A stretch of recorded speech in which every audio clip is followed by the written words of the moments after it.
My name is Peggy Carlo, and I'm one of the county commissioners. Along with myself is Mr. Claypool, who I believe is still here, Dan Claypool, and Mr. Joe Morosky. We welcome all of you here. We had a great tour this morning. Got to see all of Ashtabula County, just about. But I want to give credit due where it belongs. Janice Schweitzer and her staff, Barb Carr, Don, Jay back there, they helped put this all together. And Janice, of course, she took me out. She's on vacation, and she's over in Germany, so she left us high and dry. But we also want to thank Mark Winchell, who did a terrific job.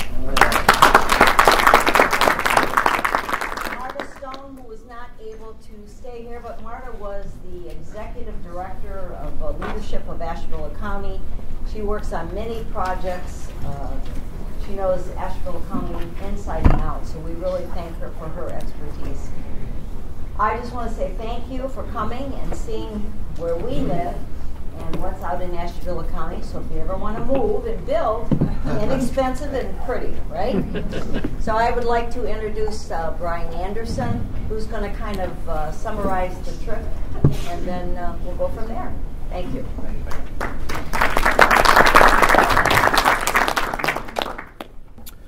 Well, thank you all for making it out to Ashtabula County here today.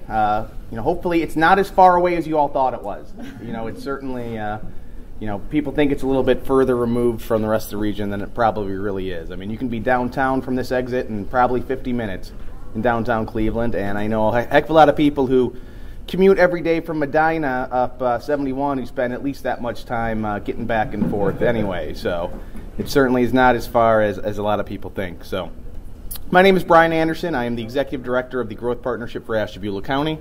The Growth Partnership is the economic development arm, or not arm, but organization for the county. So, asked to do this presentation sort of on behalf and give an overview of the entire county, not just the economic development perspective. So, I know we have Mark here and some other folks. If I misspeak about different clusters and different areas of the community, certainly feel free to jump in.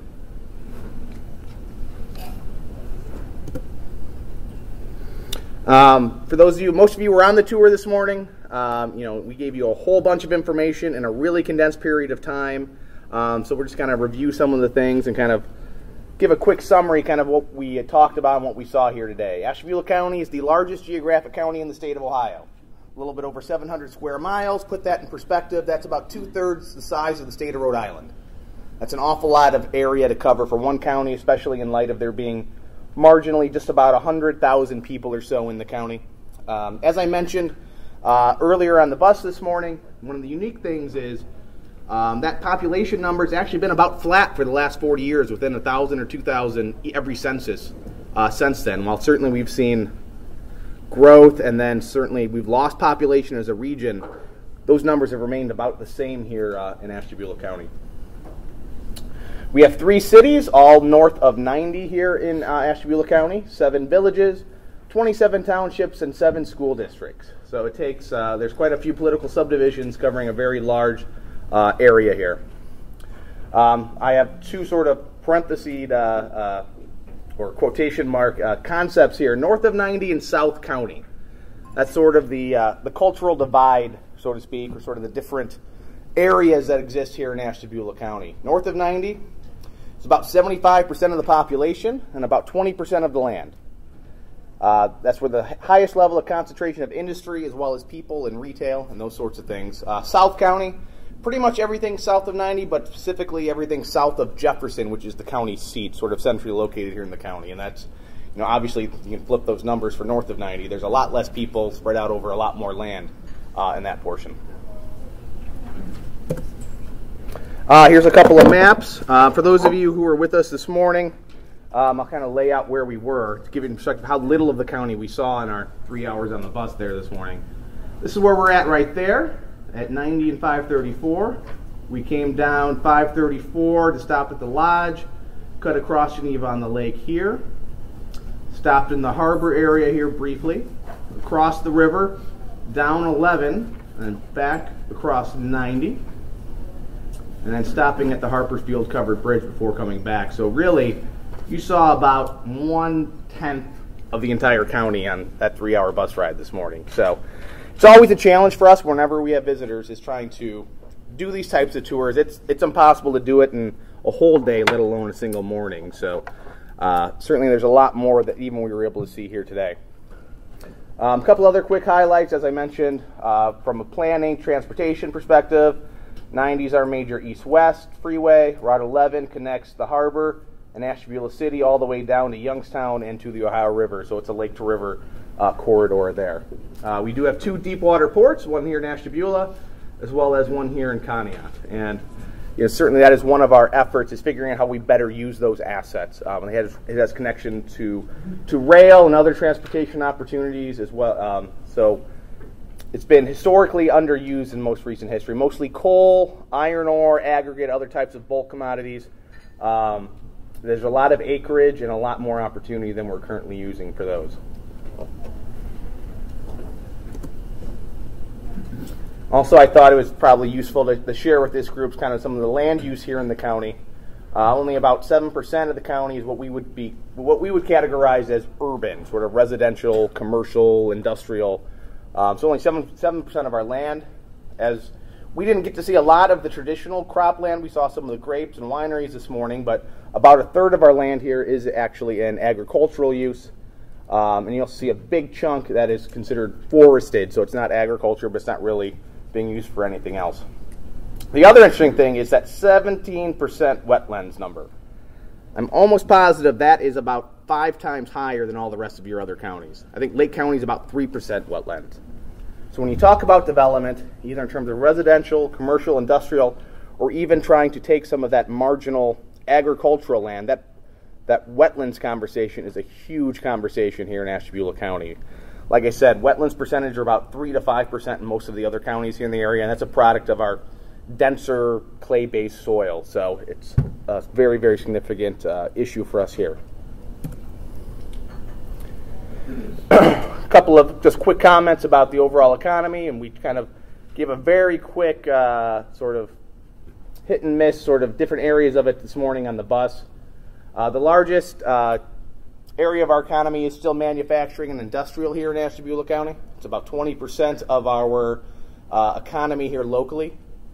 Put that in perspective, the state average is about 11 to 12%. So we have a significantly higher percent of manufacturing here than in the rest of the state. Significant industries are plastics and polymers, chemicals, and some metal stamping and forging as well. Tourism, very important and very growing, a very growing part of the economy. Those of you who are on the bus, you certainly got a healthy dose of it from Mark Winchell here this morning. He certainly does a great job representing the tourism industry here in the county. Very much driven by Lake Erie, wineries, covered bridges. I think we did a good job hitting everybody over the head with that this morning as well. But it is a significant part of our economy, and it grows more and more every year. I think we've seen in the numbers recently 5 to 10% kind of each time we take a snapshot, the sales and employment impact grows. The second largest portion of our economy in Ashtabula County is agriculture. So at the end of the day, Ashtabula County, like a lot of Ohio, we grow things and we make things here. So about 1/3 of the land is in use for agriculture. Primarily, land use-wise, it's corn and soybeans, your traditional commodity type of crops. We saw a lot of the grapes this morning. It falls into that value-added category. That is limited, as we learned this morning, by some of the viticultural areas dictated by the Grand River and Lake Erie. Another growing, no pun intended, initiatives we have going on is behind biomass. We had a company that's recently planted about 5,000 or 6,000 acres of miscanthus grass in the county to be processed, pelletized for renewable energy, for applications of polymers, ethanol, a variety of different things. We have 50,000 or so fallow acres here in the county that would be perfect for this type of initiative, and that has crossovers into renewable energy as well as manufacturing and other applications. I want to talk a little bit about workforce, and I thought some of this was interesting. 13% of the workforce in Ashtabula County commutes in every day, and about 25% of our residents commute out of the county. To put that in perspective, those are very, very low numbers compared to a lot of the other counties in this room.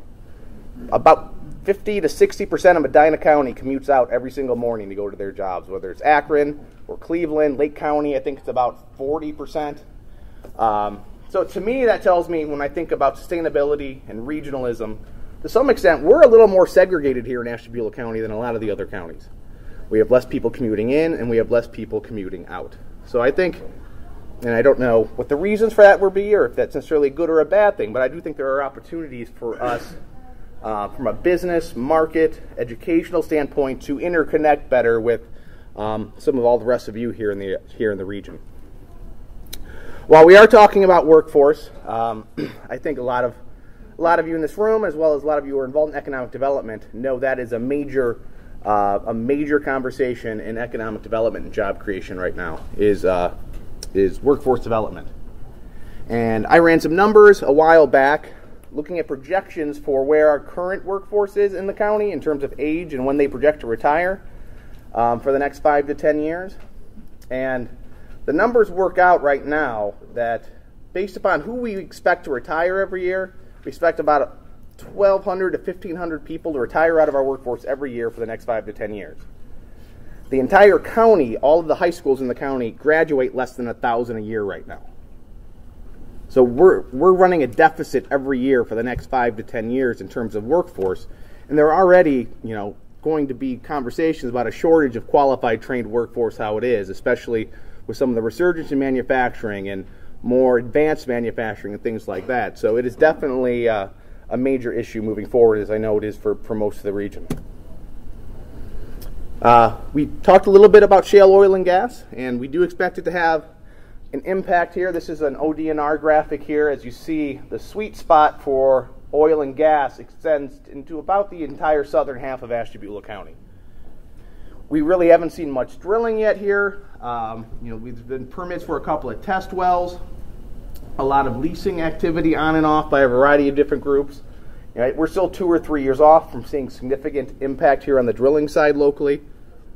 And then from my perspective, we look at the midstream and the downstream opportunities, what we do with that gas and oil in terms of processing and using it for chemicals and plastics and things like that. So it certainly is going to be a lot of challenges, and I know it is an emotional issue, a very passionate issue for a lot of people as well. So there are going to be environmental and land use implications for people to think about, but it certainly is going to present quite a few economic opportunities moving forward as well. Some of these words are my own, not necessarily representative of the entire county or elected officials, so keep that in mind. But when I've sat through some of these work stream meetings and been involved with this group, I thought about what does sustainability mean to Ashtabula County? And I don't know if I or people here in the county know that answer yet. This has been a great conversation and it's brought a lot of great people to the table. But sustainability in Ashtabula County means something significantly different than it does in Akron or Cleveland.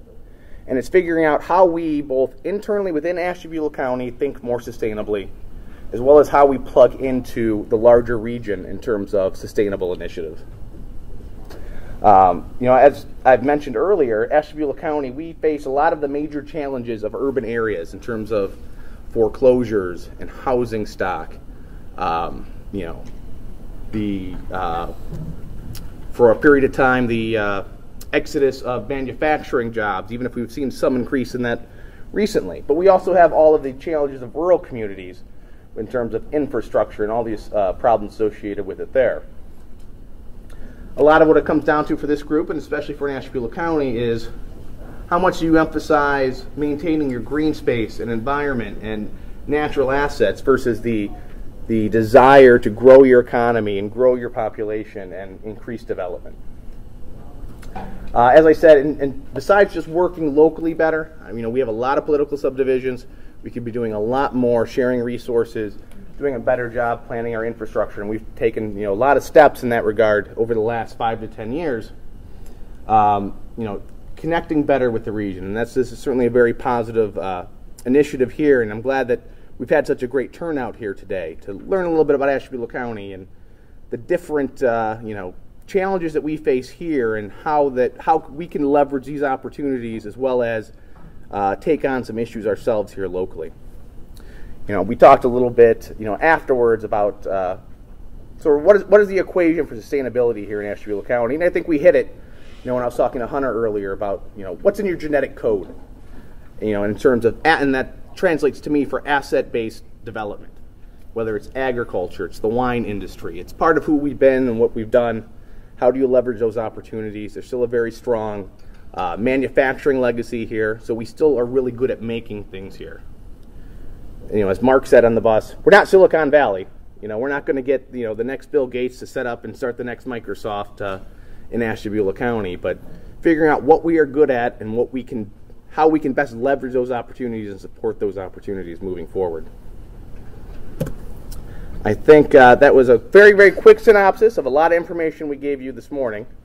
There's my contact information if you ever wanted to follow up with me about anything regarding Ashtabula County or things that are going on here in Ashtabula County. Please feel free to reach out to me. Again, thank you all for being here today. Certainly, if anybody has any questions, please feel free. Otherwise, I will plan on handing over the agenda so you can continue with your board meeting.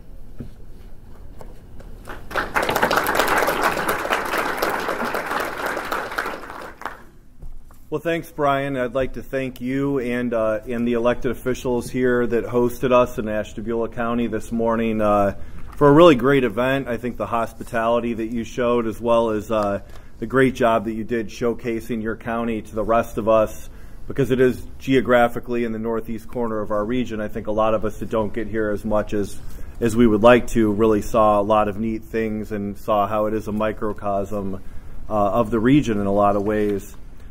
Before we get started with the official business, I wanted to just extend an opportunity if there are any other elected officials here that would like to introduce themselves that might be joining us late. I know you met Peggy Carlo earlier, the commissioner from Ashtabula County, who did the introduction, but I'd like to give that opportunity now. Okay, seeing none. One other group I did want to acknowledge, and if all of you could stand, is we do have a group of colleagues here from Erie, Pennsylvania, who are also embarking on a Sustainable Communities grant, and I believe that they have a 5-county tri-state region that they're dealing with, and they were awarded a grant 1 year after we were. So if anybody from Erie would like to stand up, and if you would like, go ahead and feel free to say a couple things about your effort, and then we'll move on. Well, thank you very much. My name is Michael Furman, and I'm the project manager for what we have called ourselves Destination Erie, a regional vision. And as was said by Jason, we're a 5-county project, and we're afforded the opportunity to watch how you are doing in Northeast Ohio. Thank you very much. We've careful to see some of the successes you've been able to move forward and some of the challenges that you're having, because regions tend to be actually quite similar as you go across the southern lake of Lake Erie. Up to our east, Buffalo is also moving in a 8-county sustainable development project as well. So the whole southern part of our lake is percolating with regional working. So we're glad to be here. As I was mentioning to some of your colleagues, from Erie, I see the commercials of Geneva on the Lake for about 20 years, but I've never been here. So it was really good to see that here, and I think you've hooked my family. We'll be here probably one summer. But thank you all for enjoying, and we're very interested in see how you conduct your meeting today. I'd like to introduce our project manager, Ben Pratt, and head of our Chamber of Commerce, Jake Rao. Thank you.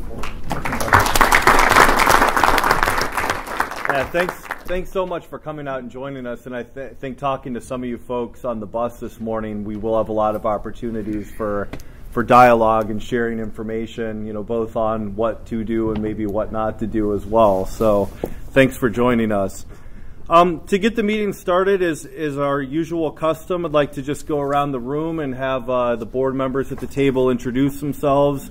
I'll start. My name's Jason Segedy. I'm the chair this year for Northeast Ohio Sustainable Communities Consortium. I'm also the director of the Greater Akron Metropolitan Planning Organization known as AMAT. So I'll go to my right here. Dan Manuel, I'm the vice chair. I'm from Mahoning County, representative from Mahoning County. Hunter Morrison, executive director. Tom Tyrrell, secretary. I'm also vice chair of Regional Prosperity Initiative. Commissioner Steve Hambley, Medina County, second vice chair, as well as a representative from NOACA. Grace Galucci, treasurer, also the executive director for NOACA. I'm Ed Jarris. I'm the director of regional collaboration for Cuyahoga County. Mike Lyons, I represent the Regional Prosperity Initiative. Mike Challenger, I'm with the Lorain County Growth Partnership. Don Romanchuk with Lorain County Growth Partnership. Jeff Dutton with SCATS, which is the MPO in Stark County. Bob Now, director of the Stark County Regional Planning Commission. Joe Hadley, executive director of NEFCO. Ron Shortis, executive director, Center for Urban and Regional Studies, Youngstown State University. John Getchie, executive director, Eastgate Regional Council of Governments. That covers Ashtabula, Mahoning, and Trumbull counties. Rachel McCartney with Eastgate Regional Council of Governments. Kim Lee, representing Fred Wright, president and CEO of the Akron Urban League, Summit County. Erin Sewell with Summit County Department of Community and Economic Development. Mark Moore from City of Akron. Emily Campbell, the Center for Community Solutions. Greg Brown, executive director, Policy Bridge. Brad Chase, the Cleveland Museum of Natural History. Mary Beth Feek, RTA Cleveland. George Garchar, Catholic Charities, Diocese of Youngstown. Bill Davignon with the City of Youngstown. Angie Byington, Director of Community Development, City of Elyria. I'm Skip Claypool, County Commissioner from Geauga County. Cam Hawkins, Deputy Director, Akron Metropolitan Housing Authority. Lucy Miller, U.S. Department of Housing and Urban Development. I'm the Ohio Sustainability Officer. I'm Peggy Carlo, Ashtabula County Commissioner. Corey Minor-Smith, Stark Metropolitan Housing Authority. Kelly Harris, Administrator. Okay. Well, thank you for all joining us this afternoon, and also for those of you that are not on the board and joining us, we do have opportunity on the agenda at this point to give a public comment if you would wish. We normally ask that you take no more than 3 minutes, and I think I'd ask today if you do want to comment to step up to the podium just to make sure that we can all hear you. But if you do have a comment you'd like to share with the group on what we're doing or our business, like to extend that opportunity right now. Okay. Yeah. Yes. Could you step up to the podium? Sure. And state your name, please.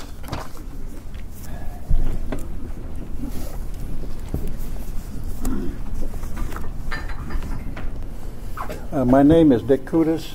Actually, I'm from Lake County. I am a concerned citizen of this end of Ohio, and I have several questions. I have researched your organization, and I find that it's very vague. And I know my father taught me for years, the devil is in the details. And so far this morning, and I hope I get some detail as you're talking, so far I've not gotten too many details.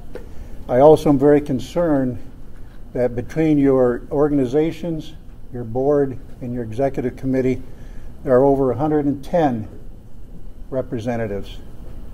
Ashtabula, I think, in counting, has 3, maybe 4.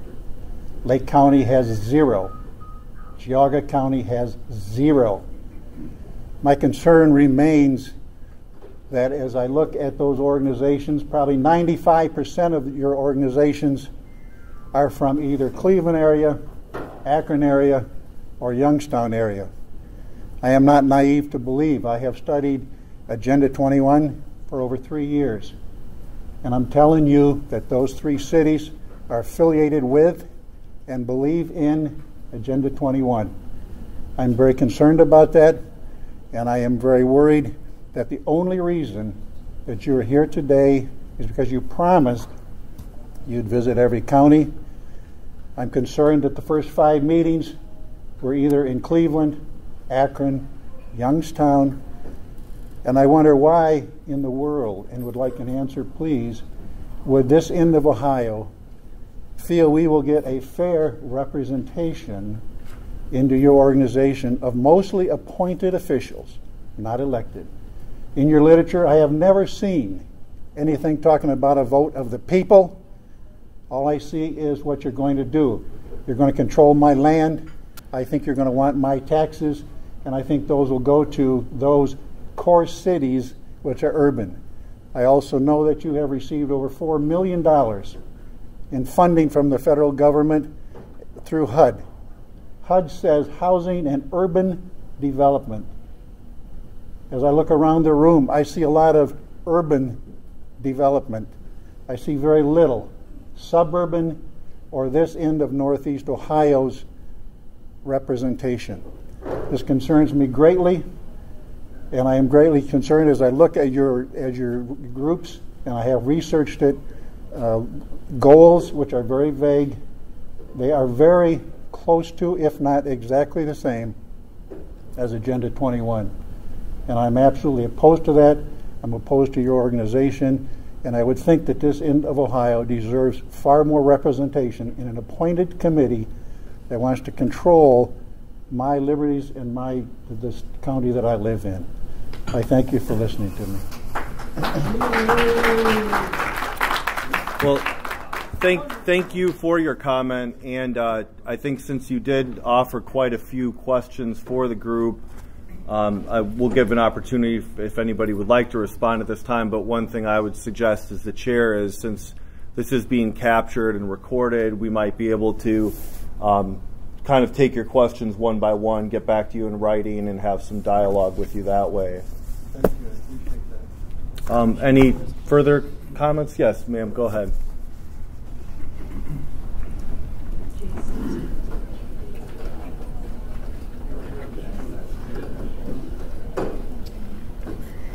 My name is Mary Mumper. I am from Stowe, Ohio. I received this notice. I've not been to your meetings before. I received this from a councilman in Hudson, and in the notes he said that you were going to discuss goals and policies that address the region-wide challenge of residential commercial abandonment and the need for affordable, accessible, code-compliant housing throughout the region. Living in Stowe, they tried about 2 years ago to pass inspections on our personal property, rentals, and our homes. I purchased a copy of the code book and a copy of the International Property Maintenance Code. I took a copy of the proposed ordinance to then Senator Grendell, who is now a judge. He threw it on the table and said, "This is communism." I knew it was. I am very concerned. All of you here, do you not have children? Do you not have grandchildren? What are you thinking? Is this what you want? Do you want people coming to your home and inspecting? Do you want your money going, spreading the wealth and sharing the wealth like communism? That's exactly what this is. I am concerned of why it's not in the newspapers, why people aren't being told what you're doing. And I am concerned when they want to bring inspections to my private property, because with Agenda 21 and with communism, socialism, fascism, whatever you call it, they always take your private property. All of you people supporting this, have you read your Constitution, your Bill of Rights? Is this what you want for your children? Please, I hope you have a conscience. I hope you think of what you're doing. Thank you.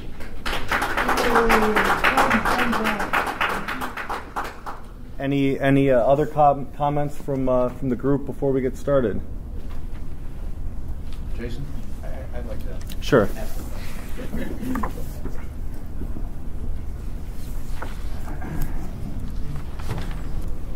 Okay, my name is Skip Claypool, County Commissioner out of Geauga County. I'm here on a discovery. Grace and Ed both know me. We sit in NEOSCC together. But I have a question for you, and by raise of hands, I'd like to know how many people here know what Agenda 21 is. If you know what it is, raise your hand. Okay. That means there's a huge number of people here who don't know what it is. I suggest you find out. Anybody who does not think that it's something real and a threat, you need to go to, and there's a lot of Democrats sitting here, Peggy and others, but do me a favor. Go to the Republican National Committee website and look up a resolution on Agenda 21. This is a real threat. It's not some conspiracy. And I've already had this conversation with Gracie. One of the things that I'm doing as a county commissioner is I'm discovering the web and the threads that run through our government. I do not think for a second that the people sitting at this table, you are bad people. I don't think that intentionally you would do anything to harm our region, to harm our country. I think that all of you have the best intent. Unfortunately, what I'm discovering is that many will not take the time to do the discovery necessary to do your jobs. We just endorsed a program called MAP 21, and it's an NPO. The people who are sitting at this table as an NPO, have you read MAP 21? It's 1,600 pages. It's like our health care bill. Read MAP 21. You may discover something you don't like in that 1,600-page bill that was passed through our Senate and our Congress. I'm going to implore you. There are threads running through the laws that are being passed by individuals within our government that are doing harm to this country, to the fundamental premise that this country was founded on. Our constitutional basis, private property, individual private property rights, those sorts of things. When I hear the term sustainability, when I see decisions being made based on environmental justice, and if you're in an NPO, you know that that's a term that's used. That's a decision criteria. As a citizen of this country, I get concerned. So I'm gonna ask you to search your hearts a little bit. Again, I don't think that you're bad people. I think you all want the right things. And by the way, I have a degree in regionalism, and so I know something about the topic of regional studies and what regional focus happens to be. But I'm concerned when I look at some of the laws in the guts of what we're passing. I've read the health care bill. I've seen the guts of what's in that bill. I've read all three versions, as much work and effort and time consuming as that was. I'm concerned what I see. And so I'm going to implore you. I know that a lot of you, your eyes are rolling back on your head. You're not concerned because you don't see this as a threat. There is a threat to this country, to the fundamental foundation of this country. And I'm going to ask you, as a citizen of this country, thank you to this lady over here for saying this. You know, some people don't resonate because of our outspoken commentary and so forth. But do your homework. There is some real stuff going on out there that we need to be concerned about because it's undermining the fundamental foundation to this country. So as a commissioner, I'm trying to discover what you guys are all about. I have no clue. I'm going to judge you based on what I see, what I hear, based on your actions. I'm not going to base you based on innuendo and all the hearsay that comes from other individuals. I'm going to base it when I see what the actions are. And what I find and what I discover, I'm taking back to the other two county commissioners in Geauga County, and I'll have a discussion with them about that. So I'm just going to implore you. Don't roll your eyes when you hear citizens, your constituents, concerned. Address those concerns. Thanks. I appreciate your time. Well, thank you, Commissioner, and we do look forward to working with you in the future. And I would, Jeff Anderley, if you could raise your hand, I would like to direct if people do have comments or you would like to get more information. I think it is incumbent on the consortium to be able to answer the types of questions that were brought up today by members of the public. So if you do contact Jeff after the meeting, you can get him whatever you're comfortable getting him, an email address, an address, and we can work on establishing some correspondence and dialogue with you. And I think on behalf of the consortium, invite you to stay active, involved, whether you feel like you like what we're doing or not like what we're doing. It's your democratic right, obviously, to say that. So thanks for being engaged. Any other questions, comments before we move on? Okay, seeing none. I would like to just say, since we did have the public comment period, in order to allow the board to go through the business of the meeting, I would ask if you're not a board member that you refrain from participating in the actual agenda of the meeting. But like I said, we want to continue to work in dialogue with you as this process goes on. First order of business is item 3A, which is the minutes of the September meeting. I believe those were in everyone's packets, and at this point I would ask for a motion. I move. Motion by Mr. Challenger. Second. Second, Mr. Lyons. Any discussion on the minutes? Seeing none, all in favor, please indicate by saying aye. Aye. Any opposed? Okay, the motion carries. Next order of business was item 3B, which was a report on the executive committee meeting that we had earlier this month. I didn't have anything in particular as chair to report on that, but I will invite Hunter or any other executive committee members if you would like to report out on anything from that meeting at this time. No, Mr. Chairman, unless there are other members that wish to report at this point. Okay. Next item is 3C, which is the 2012 Board and Executive Committee meeting schedule, and I'll turn that over to Hunter. Mr. Chairman, the next meeting will be on November 27th in Summit County, and as you know, following that, we will suspend the on-the-road meetings in the months of December through March, and meet in a central location as we did in Hudson, and I think, Jeff, we're working on finding the right location. Yeah, we'll be returning kind of to the central area for those 4 months, and we'll define a location at that time. And next month, we'll be in Summit County, and we'll be meeting at the Akron Urban League, but we'll be putting an agenda together around that as we did today. And if I'm not mistaken, I think this is what, our 5th of the 12 counties that we've visited? So we'll resume in April. Have the meeting dates been set for the meetings January, February, and March? It's always the... No, we haven't done the 2013 calendar. Sure. Any other comments or questions on that item? Okay, looks like the next item is just an announcement of the next executive committee meeting, which will be, I believe it's Tuesday, November 13th at 1:30 p.m. on the 5th floor conference room in the City Center building in downtown Akron. And Hunter, did you have any other information on the agenda yet, or I imagine that'll be prepared over the... That will be forthcoming as the weeks go on. Okay, next item then is the board orientation sessions, and again, turn that over to the staff. Jeff, you want to bring us up to date on where we are with the board orientation? Working with Carreri, we're going to host 2 working sessions with the board at the end of November and beginning in December. I believe the information's in your packet.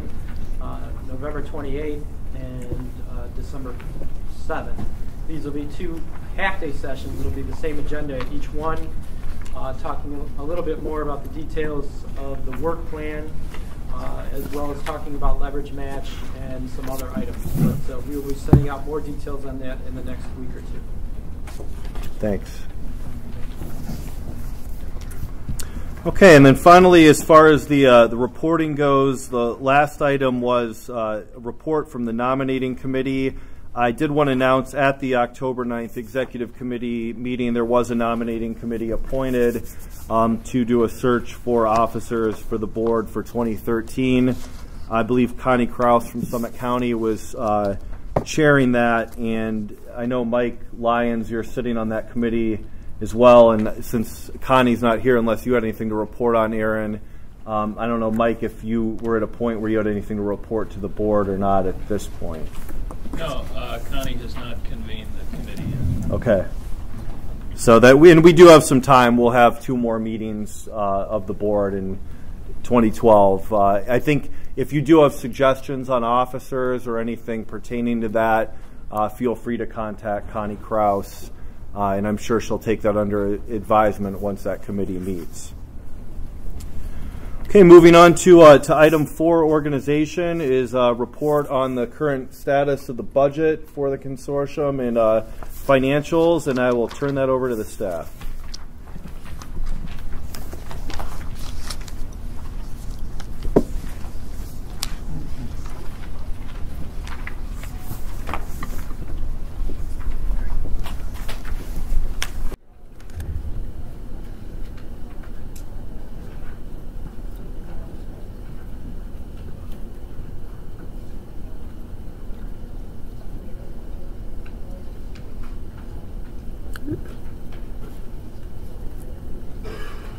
I apologize. My survey is not loaded up here. I'll just take a second for it to come up. My name is Sarah Meyer. I hope everyone is having a good afternoon. I'm here to talk about the leverage match survey that you'll all be receiving. There is a memo in your packet about the leverage match survey and where we are to date with leverage match.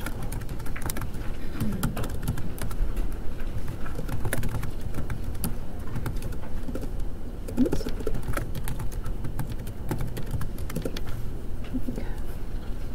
I'm just going to walk you through the leverage match survey as soon as it loads up here. But why we're doing this is we're moving into a new phase with the consortium and the work that we're going to be doing.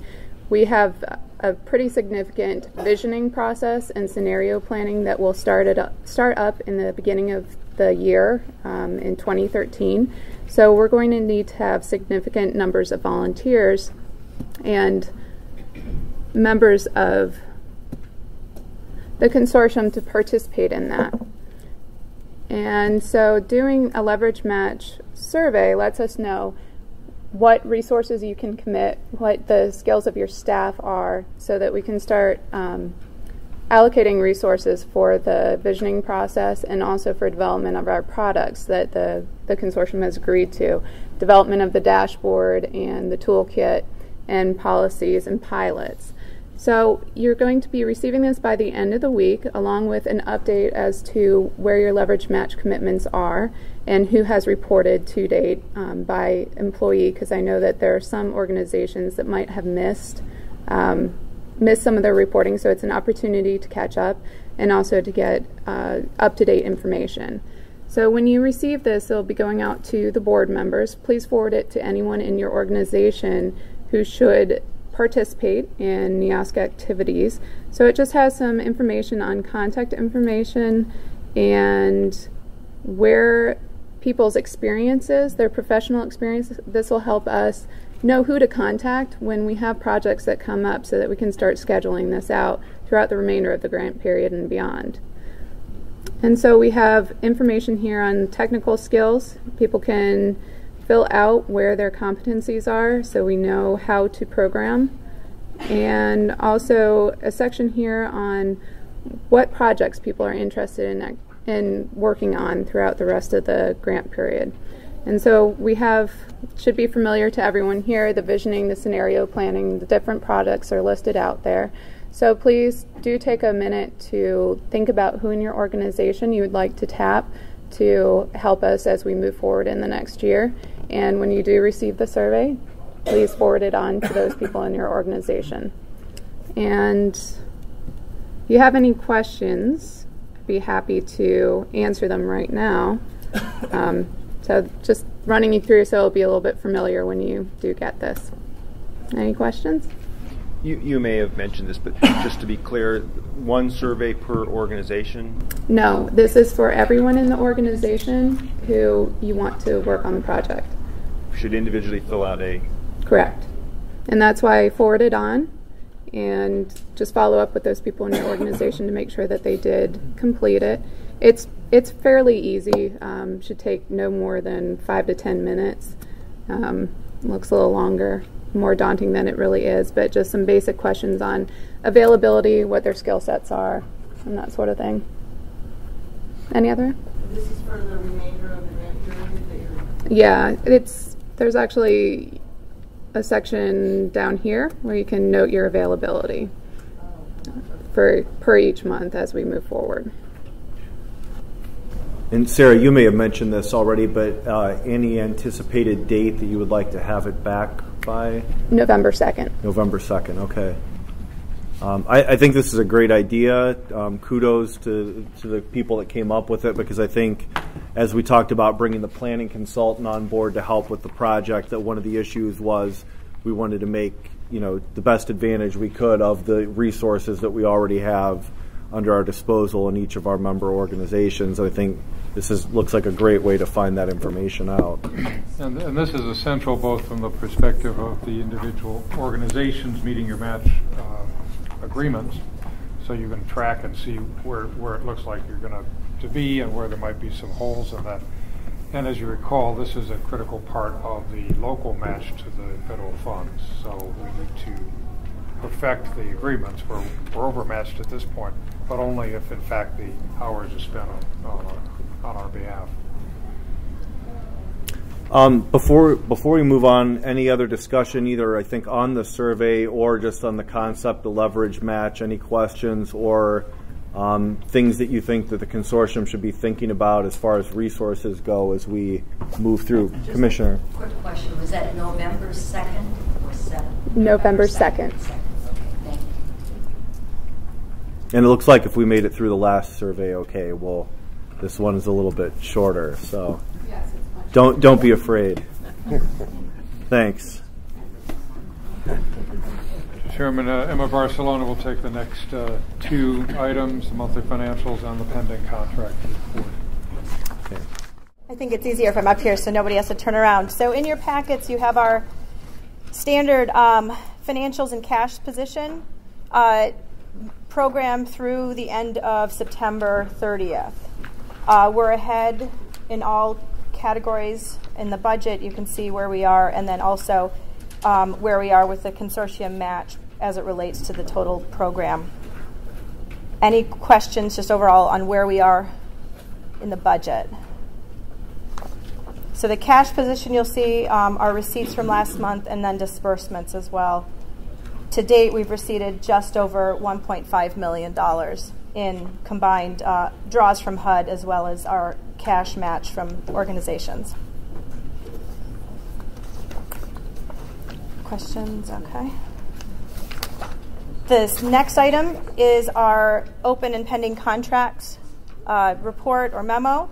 There is where you'll see what amounts have been approved for the various contracts we have open and the expenditures to date in those contracts or pending invoices.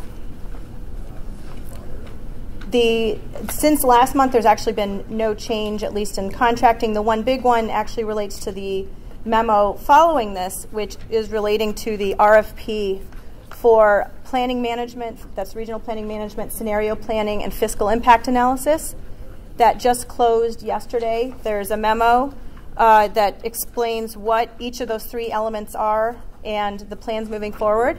I will report at this time we did receive a total of 7 responses, 3 for the planning management and 6 each for the fiscal impact and the scenario planning. There were 3 respondents that actually applied for all 3 sections. The remainder replied for 1 or 2 of the sections. Thank you to all of you that are on the committee for review. If anybody else is interested in being involved, please let me know as soon as possible so we can see if there would be a good fit for you in the review process. So the dates to note here that are important, obviously yesterday we closed the RFP and we received them. We have one applicant who's in a curing period right now where they need to provide a little bit more information. They look like they'll be doing that, so again, we'll have 7 responses. The committees will be meeting, reviewing, and interviewing. The date for you to watch is November 20th at 1 p.m. This will be a few days, if everything goes to plan, after the committee will have made a selection for one or all of those contracts. We'll be hosting a webinar or web meeting, so to speak. We'll provide the information via email. So if you'd like to call in and learn about the entire process, ask about what happened, how decisions were made, anything along those lines, we wanted to provide you that opportunity prior to the board meeting the following Tuesday. So just watch for that. Again, we'll provide any information out. But you do have committees that have staff and board members and other representatives involved, so you do have some people reviewing these. And then finally, the biggest thing really is that we will be looking for likely action at the November meeting. Again, we'll have anywhere between 1 or possibly 3 contracts that will likely be looking for approval in order to enter into agreement and a contract with those firms so we can start work on this next phase, the visioning phase, as needed. So again, that's why we wanted to provide you as many opportunities as possible to ask questions and get input prior to that vote coming before you. Any questions on open or pending contracts or this RFP? again, please just send me an email or give me a buzz if you'd like to be involved in this review process, and we'll be sure to incorporate you into that. Emma, just one question then. Do we anticipate an approval at the November board meeting for the contract, or okay? Yes, and and it could be just one, or if we're ready to go and if the committees all agree, it could be up to 3 contracts depending on the needs. Of course, if we go with just one firm, then it'll be simpler. But absolutely, in order for the progress, we need to get them under contract as soon as possible. Thanks. Any other questions for Emma? Thank you. All right, that takes us through item 4. The next 4A, I should say. The next item is 4B, which is organizational work, kind of on the process, the work streams, and caucuses. And I will turn that over to our Executive Director, Hunter. Mr. Chairman, both Jeff and I think will make a presentation on a couple of things. First of them is what you have on your table today. We've had a number of presentations on the organizational work we went through this summer and how it all fits together. And I think one of the results of our discussion at the executive committee, and thanks in particular to Joe Hadley for suggesting this, is that there are a lot of specific terms. There are consultants that we refer to, and there are structures, such as the work streams and the new organizational caucuses that we've introduced, and the need to also have a kind of a look-ahead calendar, so that you've got essentially a crib notes on the process. Jeff will take you through the document in terms of the components of it, but it's meant basically to summarize both objectives, the schedule, the definition of different actors, and the broad terms such as what is scenario planning, what is a dashboard, etc. So Jeff, if you can walk us through this, we will be updating this every month, so that you can walk away from the meeting with a sense of where we're headed. And last meeting we did pass out the one-sheet look-ahead calendar. I'll come back to some of the key things on that. But these are 2 devices that came out specifically as a result of the board survey that spoke to the need for crisper communication and not overwhelming people with multiple emails. And this is our effort to respond to that. And again, it's work in progress. If you have comments or suggestions, please let us know. Yeah, and just to reiterate, this was a recurring theme throughout the survey, as we talked about last month, in terms of being able to enable board members and other members of the consortium community to really understand at a glance what's going on and kind of wade through all this terminology. And so what we decided to come up with is, I guess you could call it a placemat.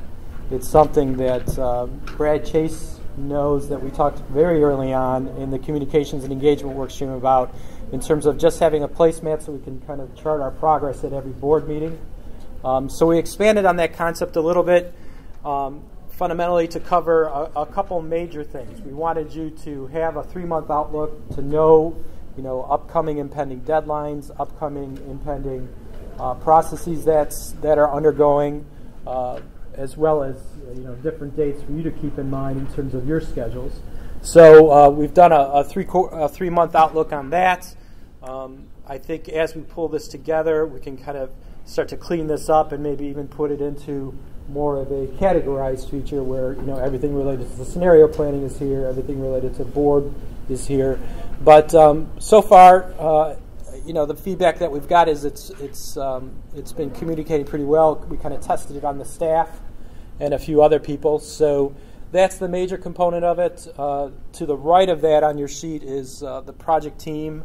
And what we tried to do in particular was identify kind of on an ongoing basis so you can understand the difference between the product teams, the original work streams, and these new caucuses that we're forming. So there's small definitions there. And then lastly, and this is a suggestion that Gene Nixon at the Health District came up with, he's having a hard time keeping track of the consultants, so we thought we would put those on there as well, with just kind of simple definitions of who's working on what. So if you're contacted by someone, you kind of know the context of that.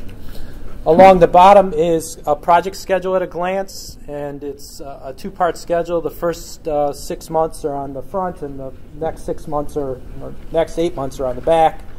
And really what we try to do is just take a snapshot of the schedule along 3 lines, the first being the scenario planning process, the second being the regional analysis of impediments for fair housing choice process, and then the bottom one being the products, the toolkit, the dashboard, policies, and pilots.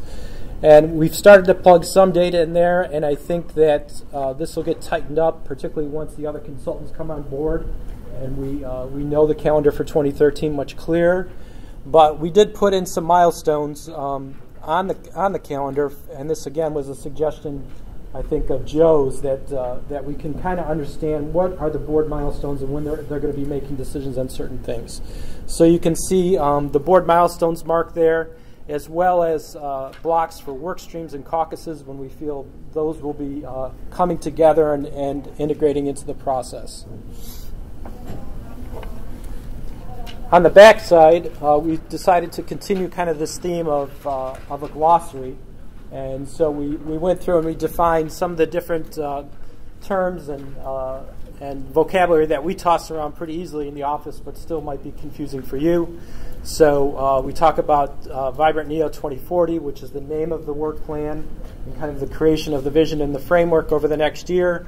Scenario planning, which of course is a process and a tool of how we're going to get there. The regional analysis of impediments to fair housing choice, which is something Anthony's going to be talking about in a couple minutes. The dashboard, which actually Joe's going to be talking about that after Anthony, kind of looking at indicators throughout the region. And then the toolkit, policies, and pilots, the 3 other tools that we'll be working on in the next 14 months. To the right of that are the 6 livability principles from HUD. As you know, that's been a part of both our original and our updated work plan, and something that in effect put a lot of the structure in place when we were developing work streams over a year ago. And then at the bottom is just the next 8 months of the calendar, so this will be updated, so we'll start losing months as we go forward. But again, this is something that we wanted to pilot with you today. As always, we're open to suggestions, whatever you think would make it more clear for you. If there's things along the way that we need to take off and add other things to, we would be more than willing to do that. So that kind of coupled with the 5 points list that we sent out last month and then repeated today really kind of helped to focus kind of your energies or your thoughts about what's going on in the process, what you need to be made aware of, and hopefully how you can inform your boards about certain things that are occurring within the consortium at any moment. So, Mr. Chairman, I think I would suggest that we take this matter up as a sort of a standing item on our executive committee agenda, so that if you have any comments, either get it to an executive committee member or just let us know directly. But we're committed to refining this so that you have what you need in terms of the information and the schedule in a way that keeps everybody focused. And I think if we revisit it every month for a while at the executive committee level, we'll see continued advancement on the communication side. I would also like to point out on the 5-point November list this Friday, the Quality Connected Places work stream, which is the last work stream that's really actively involved in the Phase 1 activity, is having a charrette from 1 to 5 at the Uncorked Gallery in Akron. This group has been looking at place making tools over the course of the summer. I think the sort of graphics and concepts that go into scenario planning, for those of you who remember the presentations about the templates and the like, looking across the region at what makes Northeast Ohio special and unique. And this is an effort to bring some of those ideas together for the afternoon so that we can complete our work and have that to feed into the scenario planning process itself. So board members are invited and encouraged to attend, and if you would like to do that, please let Kelly Harris know. I believe that concludes this part of the agenda. Any questions for Hunter and Jeff, or any discussion on the information here? Yes, George. Not a question. I just wanted to say that I think this is very helpful, and thanks for all the work that went into putting that together. Yeah, I agree. Absolutely, Hunter. Thank you to you and your staff for not forcing me to trust my memory, I guess. It's nice to have something graphic. Okay, I think that takes us to item 4C, which is the Vibrant NEO 2040 Work Plan Report. There's a couple items under here. The first one we'll start with is the September HUD monthly report. Mr. Chairman, as you know, we are required by HUD to produce a monthly report, and as part of the internal communications initiative, we're including that. It's the raw report. I mean, it's all the data. We've sent this out now 2 or 3 months, and my understanding, based on the absence of comments, is that this is useful in this form. Again, if the board wishes us to do some refinements or editing of this document for your purposes, please let us know, and we'll take it up at the executive committee meeting. But this is basically the progress report that we submit every month to HUD, outlining what we're doing in each and every area of our activities. The next reports are going to be drawn from staff, from Anthony Kobeck on the analysis of regional analysis of impediments to fair housing choice. Joe McDonald will present an update on the dashboard, and Jeff will unveil the new website, and then finally we'll have an engagement update. So as soon as we're ready with the first presentation, what we would like to do in this part of the agenda, Mr. Chairman, is have the staff assigned to different products and processes bring the board up to date in some more detail than you can get through reading a report. So we propose to take two of the significant efforts this month, and time permitting, we'll take 2 or 3 in the subsequent months, so that's a constant item, and you can drill down on the topic and also on the progress. Anthony. Hi, thanks, Hunter. Again, my name is Anthony Kobeck. I'm the project manager to the Housing and Communities work stream. Also within the Housing and Communities work stream, for the people that are involved with that work stream, there was a subcommittee that was created, which was called the Regional AI. And in the agenda item, it says that it's an understanding of the regional analysis of impediments to fair housing choice. Understanding is subjective, because I know that around this room we have some people maybe hearing the term for the first time, and other people that they're heavily versed in this type of work. So I'm going to do my best to speak kind of to the middle, but also yield to the people that are not as familiar with it, and try to explain how it plugs into our larger NEOSCC planning process. I'm also the manager of the toolkit and practices product area. And depending on how the RFP goes for the scenario planning, looking at that organizational chart, my role as managing the regional AI, that'll be shifted away from me and managed by the planning consultant at that point. So, but over the next few months, and actually through the work stream work, I've been working on the regional AI. So with that, here we go. Let me get rid of that. The regional AI, which I'll refer to it to that going forward instead of the regional analysis of impediments to fair housing choice, kind of like NEOSCC, Northeast Ohio Sustainable Communities Consortium. There's another term that I want to explain to people. It's the FHE, it's the Fair Housing Equity Assessment. Through our grant application and our award, HUD has instructed that we have to do an FHEA. We don't have to do a regional AI. But early on in the process, while staff was all coming on board and we were all just learning about our roles and how to execute the application, it was understood by me early on in reaching out to the workstream members that we made the decision to go with the AI. Hopefully, at the end of this 15-minute presentation, you understand those compelling arguments to do that.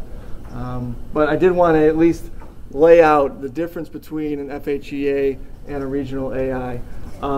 There's 2 slides on this. There's 9 categories or 9 elements. And for example, background, there's a little description of each one.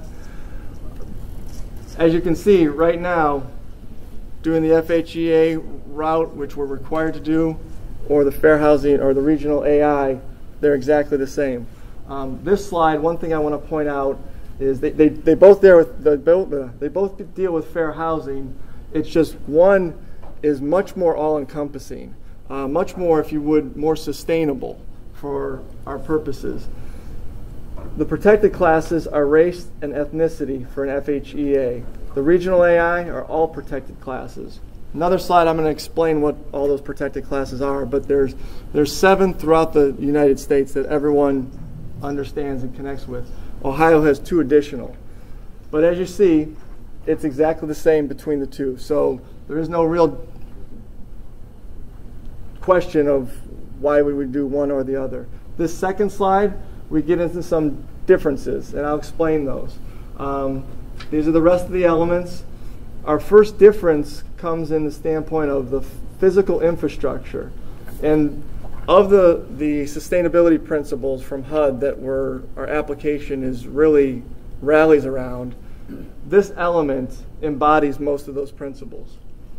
When we talk about housing, near jobs, and if we're not near jobs, how do we get people to those centers of jobs? That's the transportation linkage. This component deals exactly with that. In our regional AI, we are going to be looking at that. The CAT platform starts to look at that.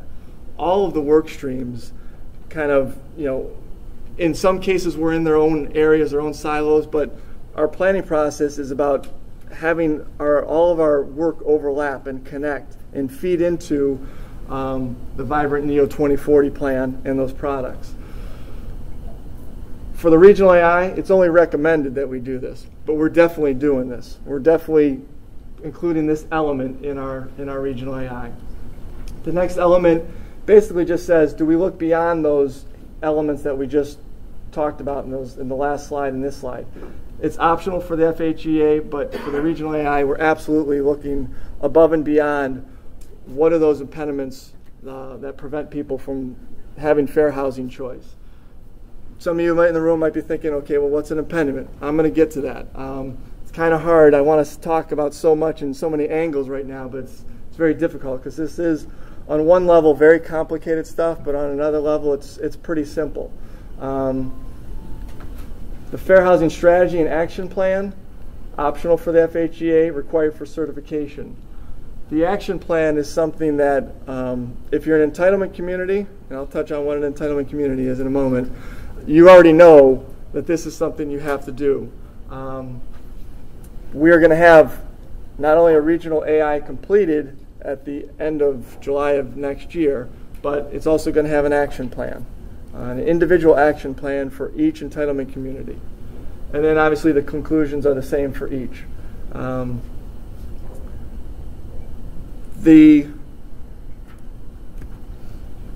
definition for the protected classes, like I said, are these 7: race, color, religion, sex, disability, family, national origin. Right there, if you're doing an FHEA, it's race and ethnicity. So you eliminate a lot of these other classes to, in my mind, this is all done to create Northeast Ohio in a more sustainable light. How can you say that you're sustainable or looking at creating a place that's enjoyable and gives options to all people and all backgrounds if you're just looking at the FHEA? So that's the one motivating reason to make that extra step. Another one is, well, here are the 2 other protected classes that are additional: ancestry and military status. So there's 9 protected classes that we're going to look at through our process. But also HUD, in a number of documents, there's more than 4, but 4 key ones, that says you have to do your FHEA, but we will support you and we will help you, and we encourage you, strongly encourage you, to take that next step for the regional AI. So we're also, another reason to go that extra step is because HUD is explaining it to us to do that, and they're saying their description is taking it just a little further. So as I showed you on those charts, there's not much of a difference. It's not a big stretch to do this. So that was another reason to do this.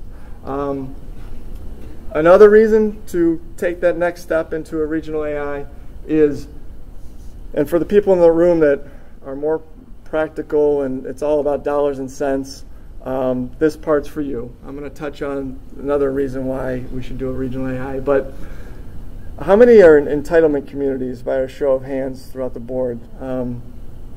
Okay, so I mean close to half. So you know what I'm talking about. Even non-entitlement communities are required to do an analysis of impediments if they're receiving state funds. But the encouraging thing to know is that HUD is, and we're working on a specific letter directed to our communities to answer this. It's answered in other HUD documents, but not as directly as maybe our entitlement communities want to have happen. But our regional analysis of impediments to Fair Housing Choice Plan will stand in for or take the place of these entitlement communities or non-entitlement communities that currently conduct an analysis of impediments every 3 to 5 years. So there's a community in our consortium, their last, it's a city, their last AI cost them $23,000. They're just gearing up to start the AI process now. I met with them and I said, stop, don't do it, make sure you partner with us. They said, I'll believe it when my HUD representative tells me. I want to believe you, Anthony, but you're asking too much. I mean, we can't stop the wheels here. But they were at least convinced to say, we'll hold the wheels off for a little bit till we get that interaction with HUD, that commitment.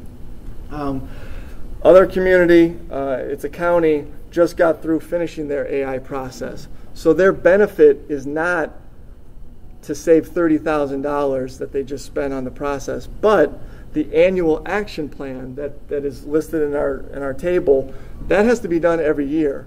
So for the 2013, the action plan will be done. So that time and money and effort from any community, entitlement or non-entitlement, that does an AI, at least the action plan is something they don't have to worry about. And then the timing doesn't always work out with their study when it's complete or when ours starts, but our regional AI goes for 5 years. So when some other communities' AI ends, they have some buying time to just partner with our organization through the remainder of the 5 years. At the end of 5 years, I don't know what happens. Will NEOSCC be here? I hope so. I think so. I think that's what we're all striving towards. But it'll be another discussion for another time. So that's some practical reasons. And here's a list of the 22 entitlement communities, 18 cities, 4 counties, and then the cities kind of swing around on this side.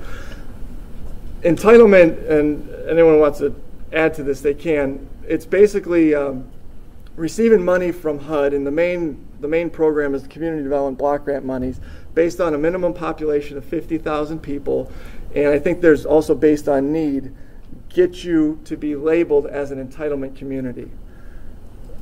But if you're outside those 22 communities, we have 393 communities in our 12-county region, there's still money to be received through the state. So there's still a benefit, there's still an interest in partnering with our process.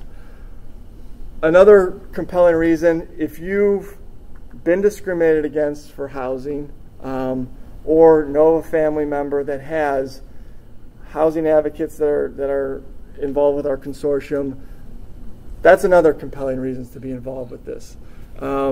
It's not just about dollars and cents and trying to save money and collaborate regionally. It goes beyond that. Fair housing is about equal opportunity and access. If you're a family, with more than 2.2 kids, there's some communities you just can't live in. because you don't have that housing that's available. Or I wanted to share a story, and I wanted to embarrass Anna Diacentis from Mahoning County from the Office of Management, Budget, Grants, and Fair Housing. That I've talked with a lot of people in all 12 counties, and I just wanted to have her reiterate a story she said to me that I think puts this into context, puts a name and a face. It's more than just fulfilling a requirement for a grant. Anna, thanks for coming up here. Thanks, Anthony. I am from Mahoning County, and I am the Fair Housing Coordinator also for the City of Struthers and Camel in Mahoning County. One of the things, we have to perform the AI and also quarterly meetings and so forth throughout the thing, but Anthony wanted me to share this one call with you, and that was a gentleman called me, this was probably sometime last year, called me, and he was of Indian descent, and he had started talking to me, and he said that he had tried to rent a condominium in one of the suburbs, and the gentleman told him that it was not available. He felt like this was not quite on the up and up, so he took it upon himself, which the Ohio Civil Rights Commission will actually do for an individual in a community, but he took it upon himself to call the gentleman back, and he changed his voice.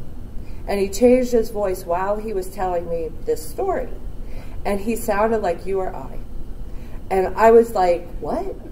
And when he called back and had changed his own voice, the gentleman offered to show him the condominium.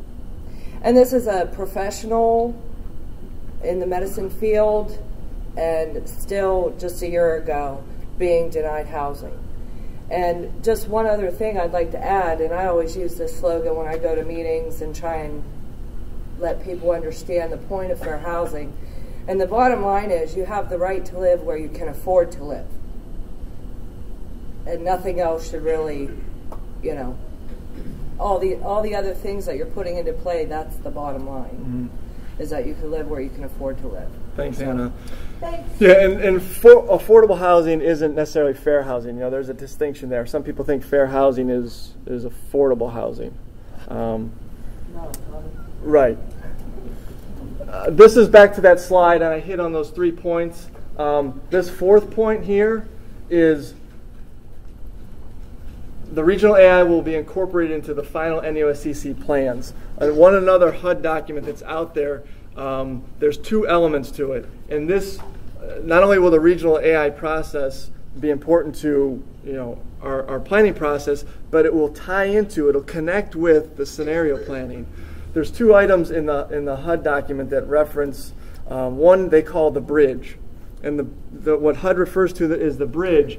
You don't want to just create findings for impediments or problems within communities that are identified. How do you translate those into actionable action steps or a strategy or implementation? That's the bridge, going from findings to action steps and implementation.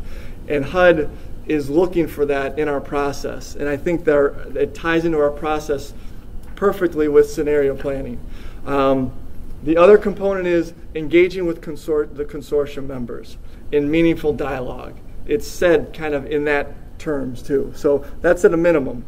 The timing isn't really the best for how it's all laying out with the scenario planning and our regional AI, because we don't get done until July, but we're going to make it work the best we can in a 3-year, 12-county planning process with no extension from HUD, but that's okay. So there might be in the future, I'm not sure. Just real quick, I want to just highlight the entitlement communities, just how they look on a map. It's the same map there in the hard copy form.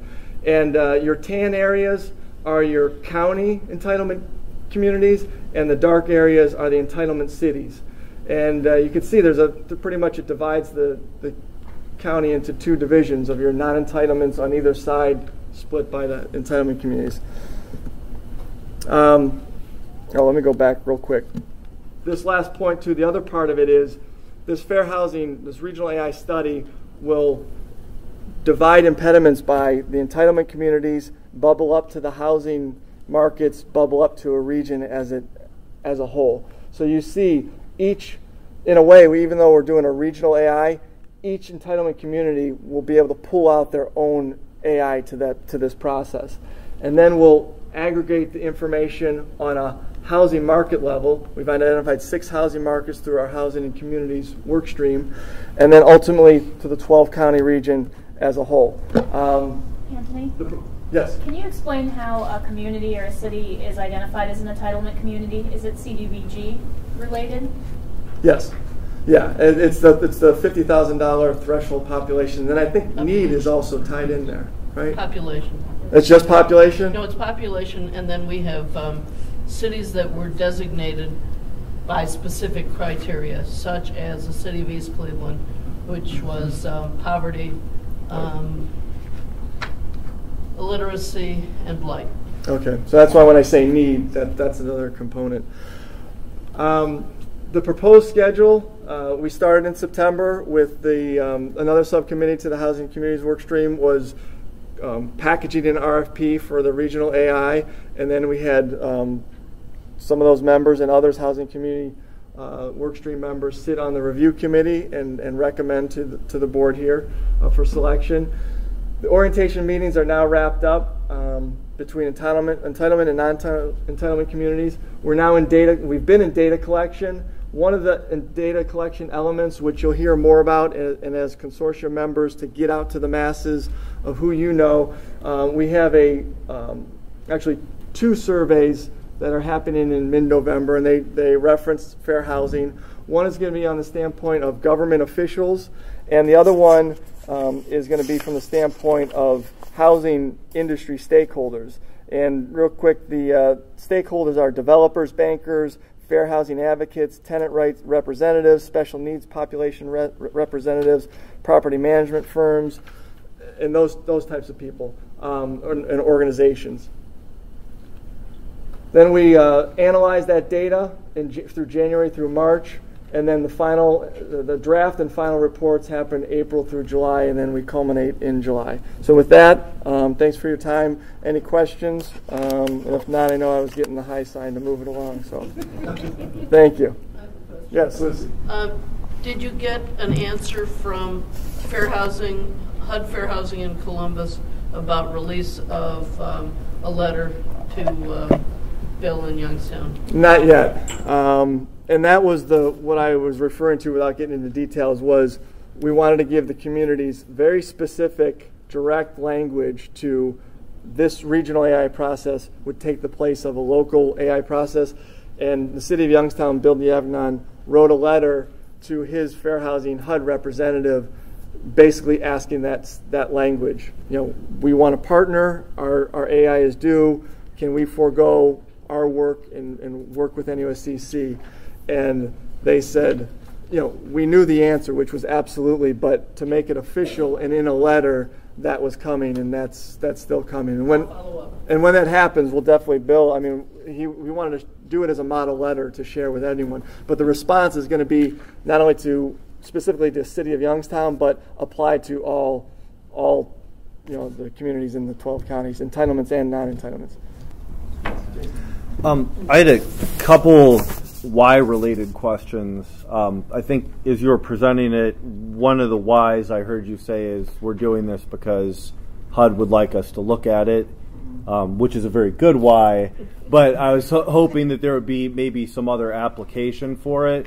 So another thing I heard you say was one of the whys is also because we've got these multiple entitlement communities and some money can be saved perhaps by analyzing them at once. The first question I had was, do you know how much money might potentially be saved? And then the second question, which is maybe more for Hunter, but you can weigh in obviously too, is strategically, how does this analysis fit in with the livability principles and some of the other more strategic objectives of the consortium, if it does? I wanted to see what you guys think.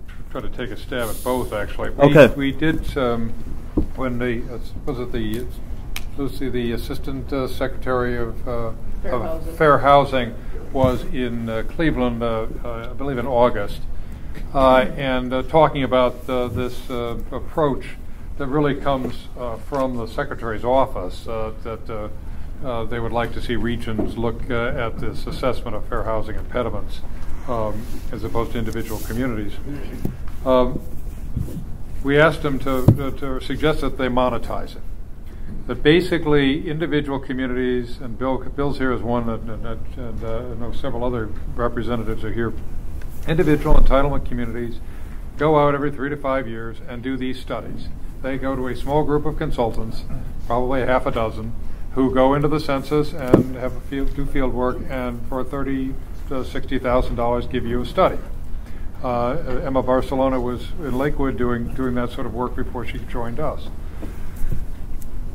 The assistant secretary said, we think this is going to be saving money. We suggested that we add that up and are working with Lucy to find out how much this region spends doing redundant work as a condition to getting money from the feds. And can we save money from this essentially redundant consultant work, which can be put to program activities by, as a region, looking at the broad picture, at the specific housing markets, which are well beyond the borders of the city of Youngstown or the city of Lakewood, or et cetera, to what's the regional mix.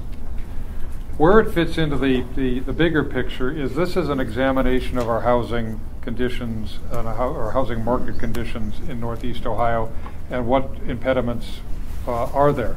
One of the impediments we think is going to evolve, and we've already kind of seen this a little bit, is the mismatch between where people live and where they work, and the absence of transportation options to get people there. So by examining the conditions in the housing market, at the same time we're working with our transit agencies to look at the transportation locations, working with the economic development actors of where are the jobs and where they're likely to be.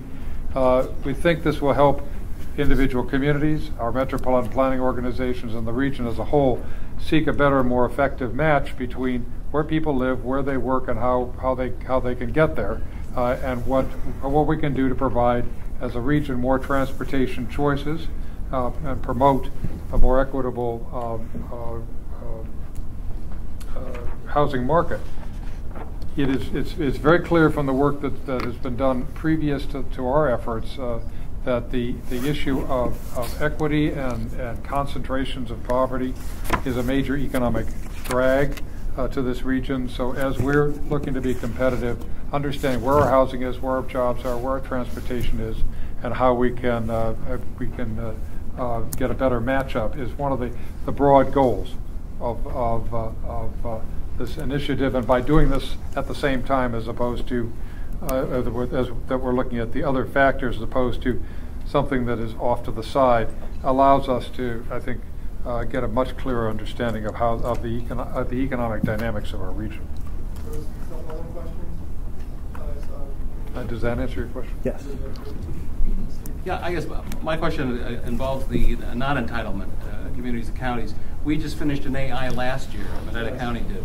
And the question comes down to is whether, when this is completed, does that then enable us not to have to do that for the non-entitlement? Yes, let's turn it over to the HUD rep. Yes, it does. Okay. Do we get a refund if we just did it? No. We know that you just did it. Yeah. The other thing is that under this grant, the fair housing equity assessment is mandatory.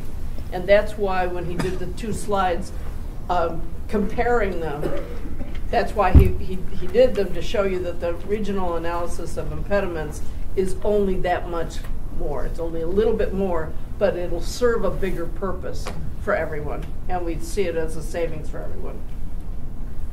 Thanks. It'll also affect the housing authorities because they have to certify that they're in compliance with the entitlement communities AI. And Lucy, you just reminded me, as far as cost savings, I think, Hunter, you started to touch on that. I think I understood you to say that's still being calculated, right? We asked Lucy to get us the real numbers rather than us trying to call around.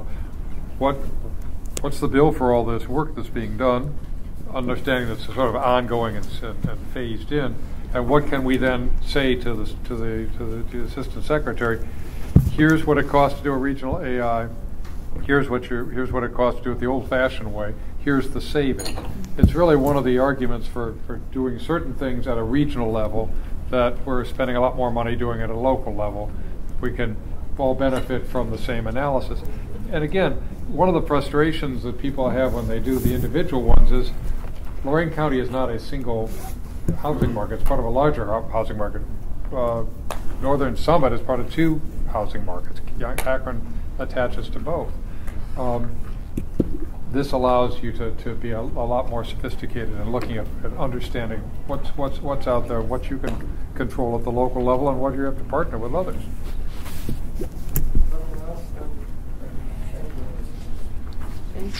Thank you. And then the next presentation will be by Joe McDonald on the dashboard overview.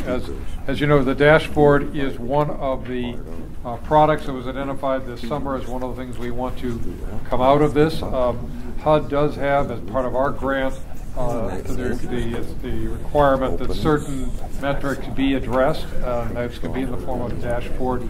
But I think the discussion that we had this summer is that this organization wants to have a more robust product, and so we're asking Joe to bring us up to date on where that is. Thank you, Hunter. I don't need a microphone. I don't think we have one. I am really grateful that the gentleman from Lake County and the lady from Stowe and the representative from Geauga County spoke initially, because it reminded me of how diverse perspectives and people are within this region. I'm not from Northeast Ohio. I've been here a year, and I spent the first few months of my time here driving around Northeast Ohio, visiting farmers on their farms, visiting members of the Farm Bureau, visiting property owners, nursery owners, vintners, folks who really were responsible for large sections of land within this 12-county region. And it was important for me to learn from them what they cared about for their future, and help me to realize how important it is for us to really listen to them and to let them guide the ultimate outcomes of whatever we're going to do here. Because it's really something for the region and the people who live and do business in that region. It's not, what we're doing here is not something that we want to, at least for me, I don't want to impose anything on anyone. To do all the driving around this 12-county region, which is quite large, I had to buy a car. And I had not, this is the first car I ever bought. And I had not owned a car before. And I quickly discovered how beneficial all of the instrumentation in the car can be, from telling me how far I had to go to get to my destination, to whether I had low tire pressure, to whether my clock was set to the right time. And all of these instruments compile together, form what we often call a dashboard. And that's the way that I think about this tool that I'm going to talk with you about, because when I heard the word dashboard, I had no idea what people meant by a dashboard. But the more I thought about my car and how important the car was to me to do my job in Northeast Ohio, the more I realized that that's what the dashboard's purpose is and what we're doing here. We need to have some way of understanding how we are progressing towards the goal that this region establishes for itself, and how we are progressing towards that goal. And our health, as defined by the people who live and work here, who raise their families here, their children, their grandchildren, and every subsequent generation, how they want their future to be. And so, with that being said, that's how I understand the dashboard, and that's the kind of dashboard that I want to get your help in putting together for the purposes of this planning initiative. This dashboard will be comprised of data that has to fulfill a lot of objectives. The first objective is that this dashboard has to include data that's easily accessible and is available across all 12 counties. If it's only available across 9 or 10 of the counties, that's not going to be good enough. We need to have the data available across all the counties because this is a 12-county approach. We also need to have data that reflects what really matters, what do people really care about, what is the most important stuff to know about this region, and especially how that measurement of this data is going to take place, and to make sure that we all understand and agree on the measurement of the data that we want to put into this dashboard. The dashboard data has to be updated regularly, it has to be accurate, and it has to be variable. And what that means is that if we have data that's measurable, that is available across all 12 counties, but it doesn't change very much year to year, so it doesn't help us to gauge how we're progressing over time, then it won't be as useful. It won't really help us understand whether we're making any progress or whether we're spinning our wheels in place. The data in the dashboard has to be relevant to all audiences. I learned as a planner when I was first starting out that you plan for everybody, which means you have to listen to everybody. All groups, whether they have homes or not, no matter what color of their skin, no matter what they believe in, no matter what they care about, they're all part of the public that you serve. And so it's going to be critical that this dashboard has data in it that reflects the interests of those audiences. It has to be searchable. It has to be public, available to all the different groups I just described. And it has to be presented in a way that's powerfully visual, that really makes an impact, that everybody can understand. And then finally, this data has to be conducive to collaboration and taking action. In other words, if I saw, which I did see a couple months ago, a little warning light on my car dashboard that said you have low tire pressure, I thought, well, maybe I have a flat, maybe it's just out of balance with the other tires. But I had to take action, go to the dealership and have them look at the car to make sure that I didn't have a more serious problem. So we want data that's going to prompt collaboration and action within the region and not just be interesting on an interactive website. The benefits to having a dashboard for our region is that obviously it will help us gauge progress on moving towards the vision that everybody in the region contributes to create what this vision might be. It provides us with indicators that are both actionable and very meaningful to everybody who's outside this room. And I'm glad you're all here because you are people who have not normally been in this room, and yet this dashboard is supposed to help you. If you're not here, then this dashboard is useless. Because we don't need a dashboard for ourselves. We want a dashboard for everybody who's not part of this group at the table. And then finally, we want this dashboard to be a mode of engagement, a way to connect with people, a way to make sure that we are reaching out to people and they are in turn reaching out to us and saying, hey, why aren't you measuring this? We care about this. Don't you know this matters in Wayne County or in Mahoning County or in Trumbull County, or it matters to farmers, or it matters to urban gardeners, or it matters to people who live in ex-urban communities. This data matters. We want you to measure it. We want to hear that kind of feedback and be engaged with everybody. The scenario planning process, which is a way that we're going to engage all of the people outside of this room to come up with a vision for the region, has a very specific role for the dashboard because it's the input from stakeholders through this engagement that's going to help us craft the indicators and the measures of the kind of data that are going to be important. And this data has to capture all of the values, the priorities, what everybody cares about, what everybody thinks is valuable for their farm, their property, their business, their community, their neighborhood, their world, so to speak, that is a part of Northeast Ohio. I mean, the region is really a compilation of all of these individual worlds, and we want to make sure that what we measure in the dashboard is something that reflects what people care about the most. There has to be, out of this engagement process, a shared commitment to collaborate. And there has to be a common ground. And we hope that we can try to build common ground and collaboration through the engagement process to help both the vision that we want to realize through scenario planning and the dashboard to help us assess our progress in reaching that vision. There has been a little bit of work done already by the work streams. I don't want to say little, that's trivializing it. There has been some significant early work done and ideas for potential indicators given to us. These are not going to be the indicators, and I don't even know if these are all indicators necessarily, because those are my next steps, which I'll talk about in a moment. But these are first steps towards thinking about what could be in the dashboard. But ultimately, we have to go out and reach out to all the communities and stakeholders in this region to find out what is important to them. We have to get started, though, and this is a start for us. And this is going to be a fluid product.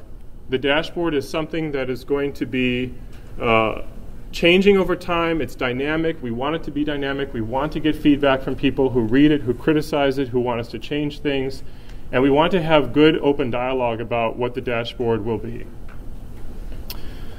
So my next steps are to take those starting concepts, indicators, whatever you want to call them, to refine them, to try to select them, and to think about different performance criteria for what we hope this dashboard will ultimately contain and represent.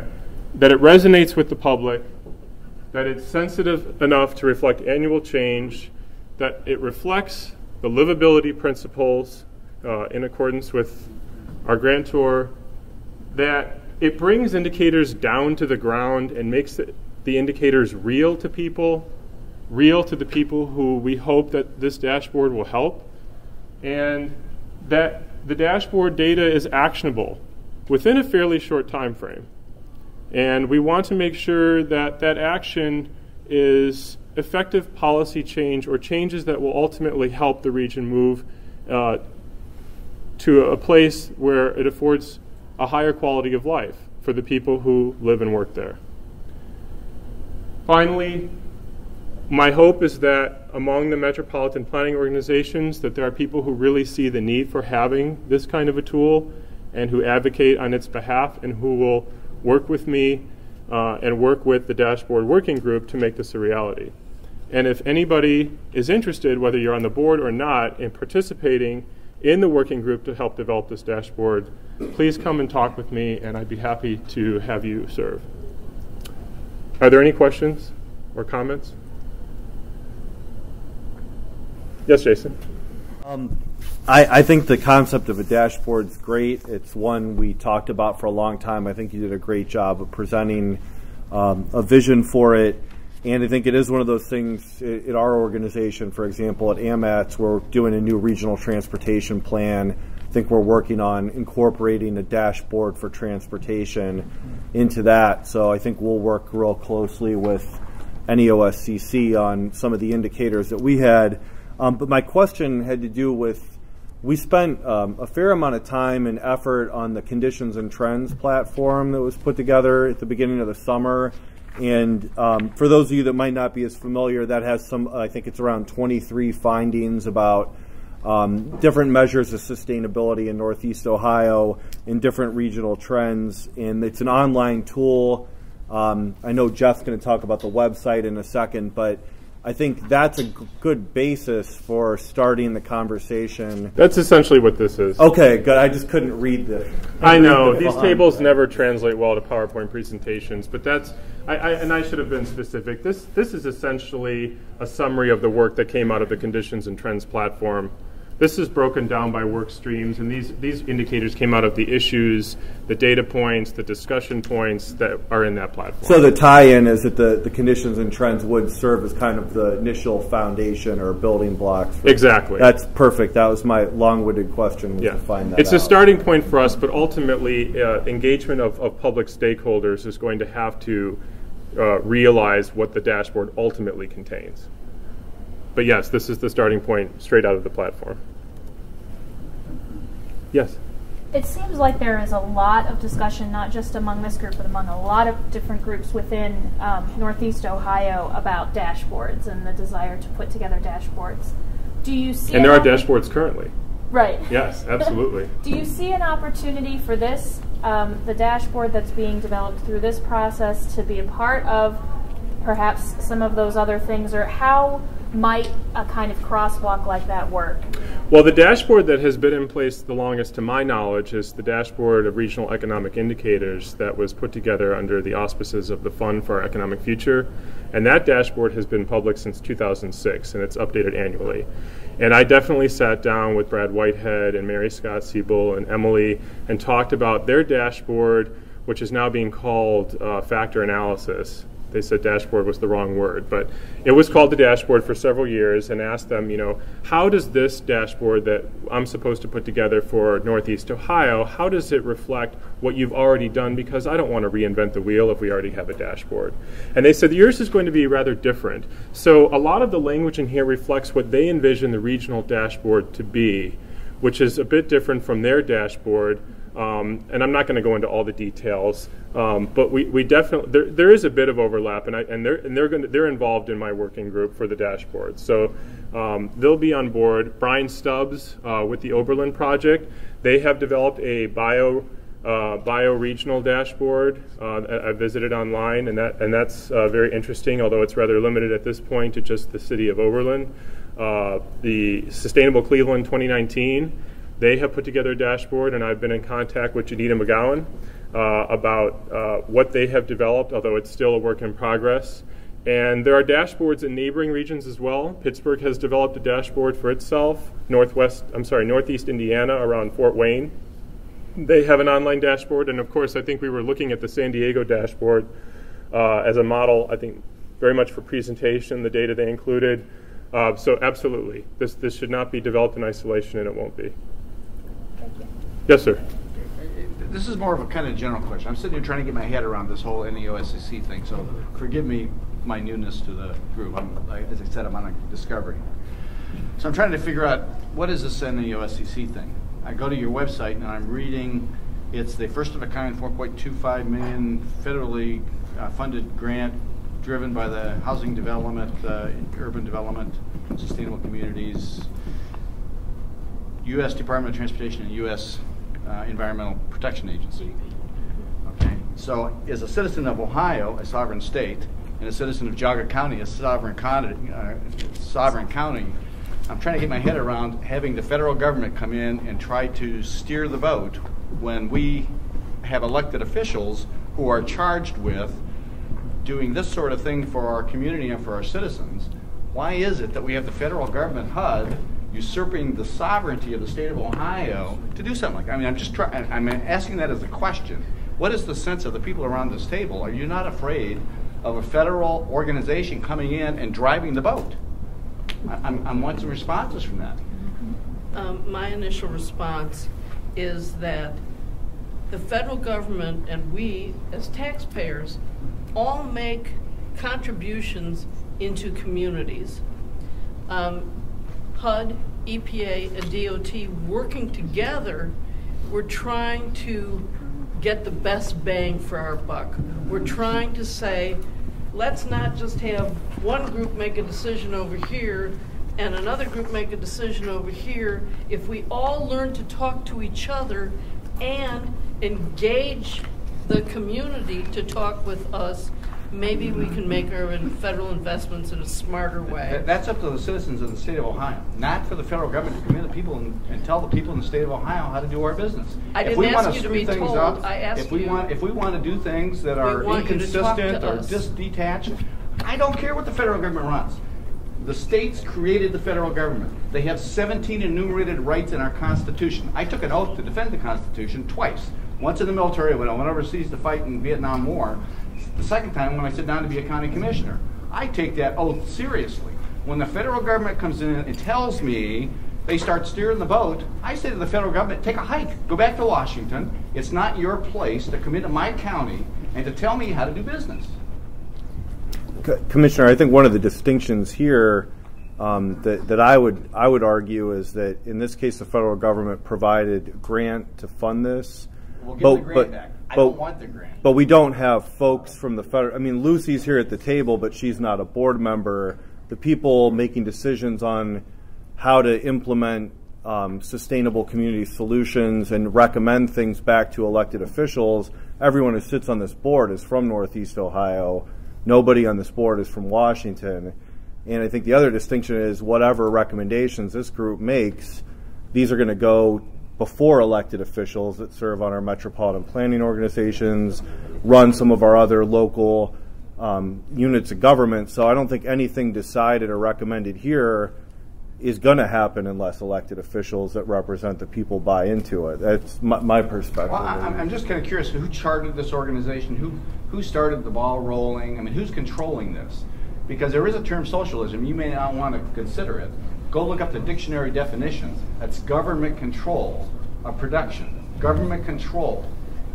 As a sovereign state, I'm very concerned when I see federal government coming in, and I see federal government stamped all over this. Maybe I'm all wrong. Maybe I'm all wet. But as just a new person here, and I'm getting little inklings and little flags going up, and I'm very concerned when I see some of this.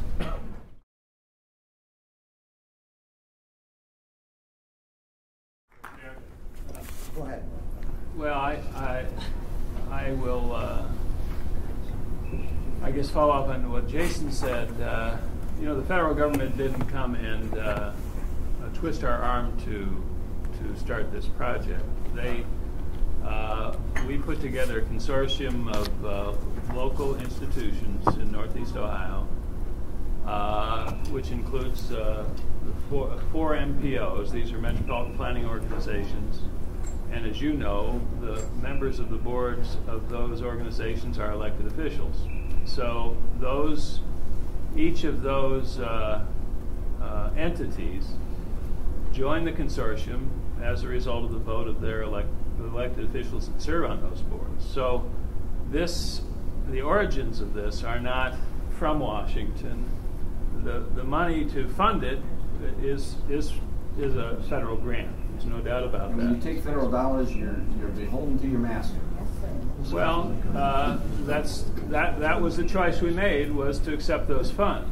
Now, if you want, and we're doing this project, and we chose to do it. Again, the federal government didn't come and twist our arm to do it, and elected officials participated in approving our putting together this coalition.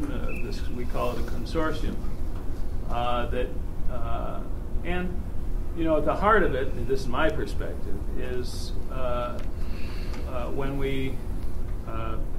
I've been participating in the Regional Prosperity Initiative, and I know some of the materials that characterize all this also refer to the Regional Prosperity Initiative as though it's also a socialist conspiracy.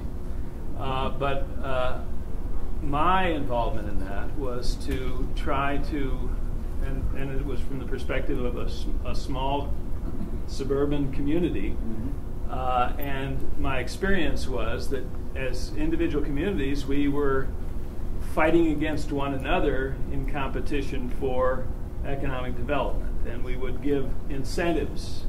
And these are local governments giving incentives to private companies in order to attract them to our communities.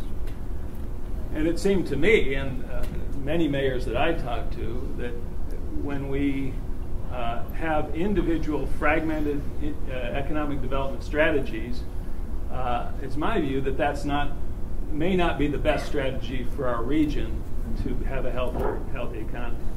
So my involvement in all of this, beginning 5 years ago, was to try to explore whether we can have a more robust regional strategy that isn't as fragmented as historically it has been.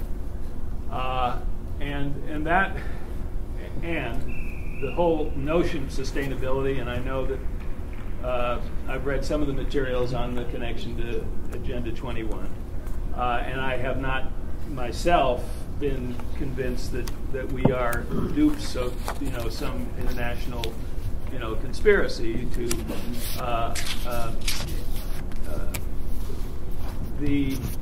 the idea of sustainability is to have growth, economic growth, that does not threaten the environment. I think there's been a long-standing debate nationally about in our currently modern society about balancing economic development with environmental protection notions, and not just either leaning in one direction or sacrificing economic development for the sake of pure environmental protection. So the question then ultimately is how do you find that balance? And that I don't think is a balance you can find just when individual communities try to achieve that balance. It's a broader. Rivers don't run only within political boundaries. They run across political boundaries. So there are many issues that we face that we cannot face as individual communities. So my perspective on this is that in order to have a healthy economic development strategy balanced with a healthy environmental protection approach that recognizes that environmental issues do not stop at the boundaries of our political subdivisions, there are a number of things that we have to approach not on an individual community basis, but on a regional basis. So, in short, there are many things connected to that, but for me, that's at the core of what we're trying to do. We're trying to have a healthier approach to this. Now, we were talking about that long before this federal grant came along. And we were trying to develop more of a regional strategy for land use and infrastructure planning as a more logical way to try to approach some of those issues. Not that every issue is subject to or amenable to that regional planning approach. The federal grant came along and seemed to correspond to some of the things we were trying to achieve. And we thought it was a wise thing to participate in that, to try to take some of the principles that we were trying to apply, get some additional money to apply those principles. So in my experience, that's been the evolution of this project. And I would argue that I would agree conceptually, and Grace and I just had this conversation here a week or so ago. Conceptually, us working together to collaborate to make Ohio better, to make the region better, great thing to do. I mean, me getting together with people in Ashtabula, getting together with people in Cuyahoga County is great. The issue that I have, and I'm just going to plant the seed and have you think about it a little bit. I'm right now studying MPOs and whether or not we even need to be in an MPO. Because what comes with the MPO are the rules that from the federal government and how you redistribute the money that comes out of the government. And there are strings I don't like. If you read Map 21, that was created by Barbara Boxter, in my world, a very left-leaning person, and approved to a very left-leaning Senate. It's a political thing. If you look at the strains of and the tone of that law, I don't like that law. And so, but we're bound to it as an MPO. If we, as Northeastern Ohio, got together and had a Northeastern Ohio regional planning organization for doing transportation, environmental planning, all this stuff, I'm on board. Where I don't like it as a citizen, and I apologize for this view, I'm just one citizen, have one view. Like, what's the old saying? Everybody's got an opinion. But I don't like the strings that are attached to the laws when we're just the puppets. We got the puppet master out there jerking our strings. Our money is taken away from us. A percentage is given back with the strings. I don't like that process. And so I'm a little suspicious of this. Again, I'm here to evaluate, is this good, is this bad, should Geauga County be a part? Are you good people, bad people? Do I need to be threatened because you guys are going to come somehow take over Northeastern Ohio? I'm trying to evaluate that. I think you're all good people. I mean, I sit around with people. I think you're all good guys. So. I think you're a good person. I think you maybe just diluted a little bit because you're not looking at some of what I'm looking at. I read a lot, so. But anyway, go ahead. Yeah, if I might, Commissioner, and I appreciate your concerns, and I appreciate everybody's concerns, and I thank them for coming, to tell you the truth, taking time out to address the body. To address one of your statements earlier, as a Commissioner of Cuyahoga County, you surely recognize that you receive federal money. And I'm trying to in different forms. Cuyahoga County. What's that? He's geography. It's a big difference. I'm sorry. I'm from Mahoney County. The nuances escape me. Okay, I get that. That'd be like you saying me from Trumbull County. I get you. I get you. And how I feel. Sorry, Grace. Okay, there we go. But you recognize you receive federal money as a county, and all federal money comes with federal regulations attached to them. I mean, I assume you accept it. I mean, for doing your projects and activities within the county. So what I see, and reiterating what Lucy said, was what I saw here, and believe me, I had some issues with this whole approach, but it's the game, we're playing, and just like any other grant program, whether it be state or federal, there are regulations. What I saw was, when I was a mayor, and I was a mayor for 16 years, one of my frustrations was when I needed to deal with a community issue that transcends the boundaries of HUD, EPA, and DOT, where there were elements of all three to need to deal with the issue to improve the quality of life of my community. I was dealing with three separate silos trying to deal with three separate silos on three different funding tracks, on three different funding cycles, with three different sets of rules. And it was like, why don't I just run through a wall and get it over with?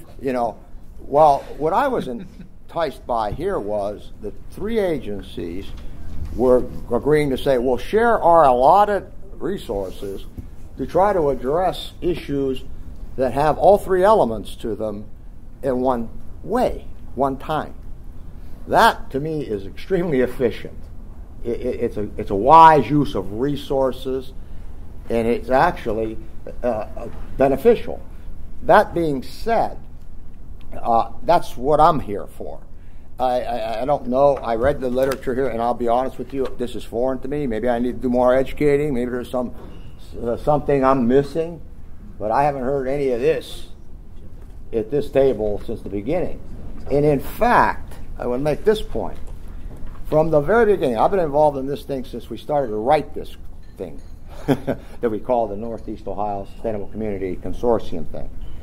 And one of the first things we did as a board was we said there are going to be three things happen here because we realize that there are divergent opinions. One is this has to be totally inclusive of all elements of Northeast Ohio. Inclusivity is a policy of this board. And we were mandated by the board action as well as by HUD action to reach out to all segments of the community to engage in this process and actually be represented in this body. Two, it had to be transparent. As a private corporation, we go way beyond public record laws in making everything we do, we said, available to anybody who wants to see it. That's why the website's there. That's why the invitations go out. This is going to be, anybody's welcome to come. The decision-making process is going to be open. And three, that we were going to solicit participation from all sectors of the community. Now, I believe Jeff will be addressing an engagement in a little bit, or somebody is, right? And I want you to listen to that. But just to allay some fears that I hear here, I appreciate your concerns. I'm not dismissing them at all. I don't want to do that. I want them at the table. I would suggest, as part of those three principles that we adopted, that the members who are here from the public that have those concerns, it would be natural and appropriate to invite you to be involved in this process. I really believe we need you at the table because you may have, and I believe you do, a view that's divergent enough from the commonality view that some might have accepted by just because they accepted it, that needs to be heard. So I'm suggesting to you, to the lady from Stowe, and to the gentleman from Lake, there's a place at the table here. And I think that we need to hear that point of view as we move forward. There has been no preconceived idea about what the vision for Northeast Ohio should be. I don't know what the vision for Northeast Ohio should be tomorrow. I have my own feelings and opinions, but they're no better than yours or the ladies, or the man from Lake. I would suggest. You do that. It's the people in Northeastern Ohio's call and what they want. It's not our call. That's what I'm asking you. You're a person from Northeast Ohio. I'm asking the lady from Stowe. I'm asking the gentleman from Lake. As representatives and citizens of this, we need that diversity at the table as we move through this process. That's all I'm asking. Nobody's trying to hide anything here. Mike, you had. Oh, I just was going to suggest that we find a place where we can move back into the agenda. I think I was at that place. Yeah. Thank you for to be honest, healthy conversation. Right. No, and I. There's nothing wrong with this discussion, except it's not appropriate for what we're doing on this agenda right now. And I hear you, Greg. I thought because of what Dan said, I think he crystallized it well in the interest of inclusivity and transparency. Because it's the first meeting, I think we've had significant public comment to the contrary. I wanted to give, and certainly you, Commissioner, a chance to have a little bit of a discussion, but I do think in the interest of time, we probably won't resolve necessarily all the questions here at this table. That's not to discard them. I think, like Dan said, we do need to make an effort to have some outreach and back and forth dialogue to make sure the Commissioner gets his questions answered, that the members of the public do. And I think that's a process that we do for the rest of this whole grant. Somewhat ironically, the next two items on the agenda, or appropriately, are the launch of the website, which is the new website, which is part of that broad engagement that Manuel mentioned. And with that engagement update. With that segue, give Mr. Jeff Anderle. Thanks, Joe.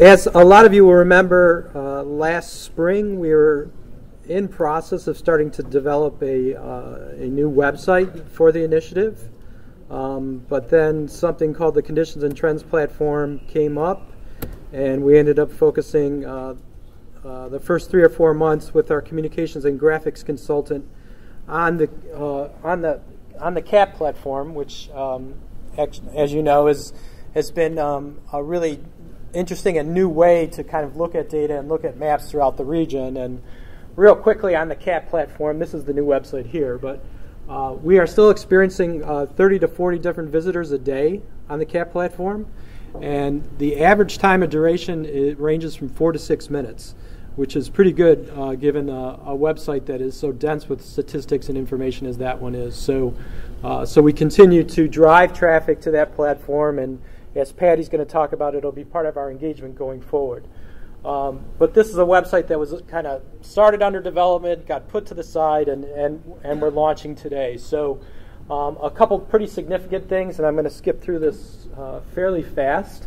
We did acquire the domain name vibrantneo.org, which we thought we could brand along with the Vibrant Neo 2040 plan.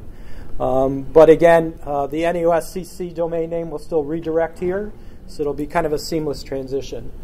A couple of things that were kind of core to our purposes and objectives of developing the website was, number one, to really celebrate the region. As you can see, these scrolling photos. There's one photo from each of the 12 counties here, and we hope to continue to update and change these photos out. But we really wanted to make certain that we were focusing on some of the assets and some of the vibrancy within the region as we develop the site. So it's kind of this eye candy, if you will, as you come into the site. The other two objectives that we have, and they're right in line with what Dan Manuel was talking about, in terms of inclusivity and transparency. It's tough to develop a site like this when probably half of your audience is coming at it from a very technical standpoint, whether it be wanting to get information about the zoning map or land use map or facilitate scenario planning. But then the other side of it is to attract the general public. And so we've developed some different tools and different interfaces to help make that happen. Quickly bumping through the menu bar here, we broke out the Vibrant Neo 2040 work plan and initiative into its own kind of menu drop down. And again, trying to get as much information online as we could. There's pages there that deal with the overall initiative and goals, along with a copy of our new work plan. There's things that talk about the process and scenario planning, as well as the regional AI and product development. There's information on the work streams, and then I'll open up the Tools and Resources page. The Tools and Resources will kind of start to be our education library. Right now there's a couple things in there: the Conditions and Trends platform, the Zoning and Land Use map looking at existing conditions within the region that was developed by a lot of the GIS staff from throughout the MPOs. The NEO Map Atlas, which was a tool that we developed with the CAP platform, and this has all the maps that were developed for the platform, and you can access it through here. And then finally, an asset map that is really focused on identifying assets throughout the region. The asset map that is currently on the site was developed by some staff, but you can also go to the asset map link itself, and we're encouraging residents and other people within the region to share what they consider regional assets. And again, it's mappable. You can find out what you're near. So I'm sure if I put in the street address today, it would bring up a lot of wineries and the Spire Institute. This will also be added on by the asset map that Quality Connected Places workstream has been working on, which digs much deeper into assets in terms of the type of assets and whether they're local magnets or regional assets. Some other things under About Vibrant NEO 2040, it's going to be the library for open RFPs and RFQs. And then finally, will serve as a file upload, and this is kind of a legacy page from when we were developing the 12-county map for zoning and land use. Toggling over to About NEOSCC, there's things about our mission, our values, and outcomes that we're focused on, the history of the organization, a list of the member organizations, individual board member names, executive committee names, as well as resources from all of our board meetings.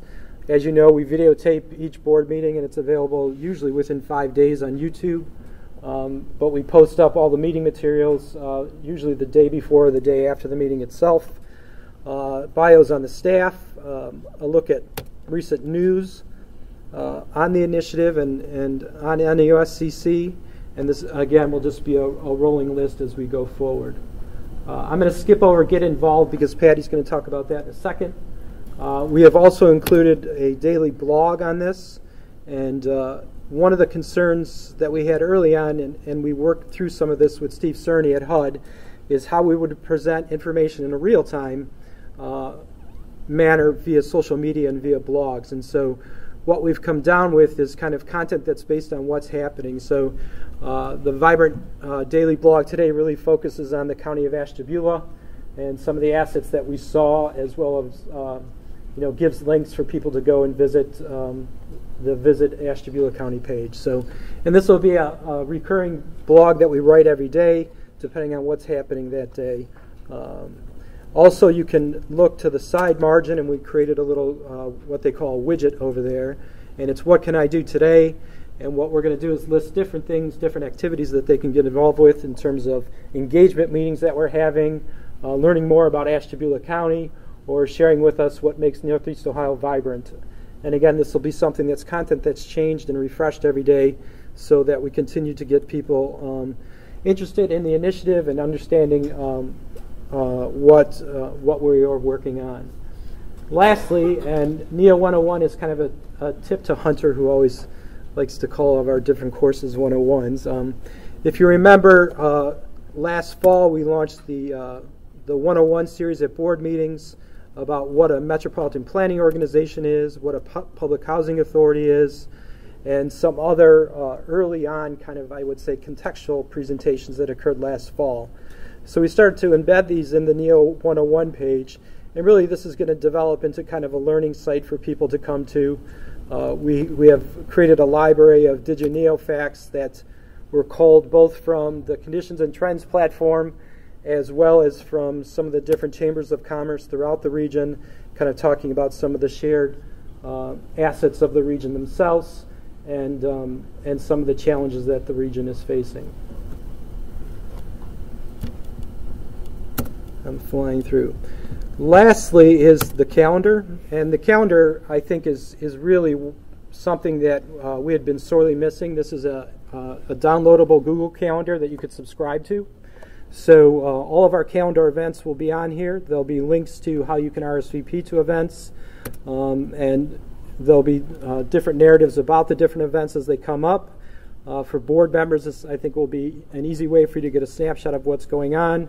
You can look at it by an agenda mode or also by a monthly layout mode as well. So again, these are going to be tools that will be utilized quite a bit in the scenario planning process as we reach out to the general public and to out stakeholders throughout the region.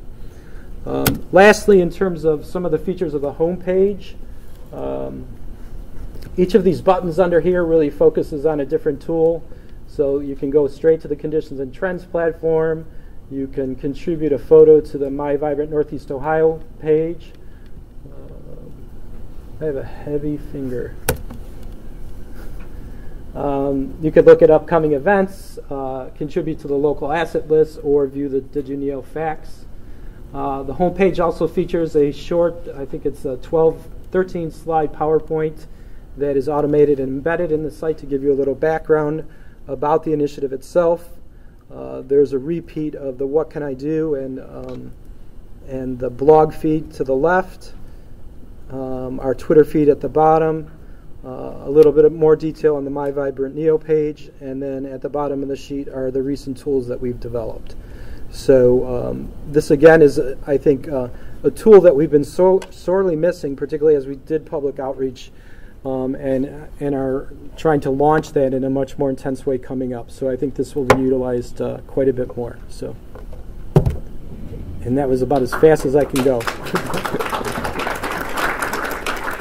I want to thank Jeff for providing the leadership for the development of the updated site, because as he just indicated, one of the things that we've all experienced here today is that engagement is important. It needs to be authentic, and we absolutely have to listen to each other and take the time to understand different perspectives. And so what we've been doing since we've been engaged with all of you is listening and looking at a lot of the activities that are now really succinctly outlined on this placemat. And Brad, I want to thank you again for doing this, because I think that as we move forward, one of the questions that we get all the time when people are asking about, what are you trying to accomplish? What's the end game here?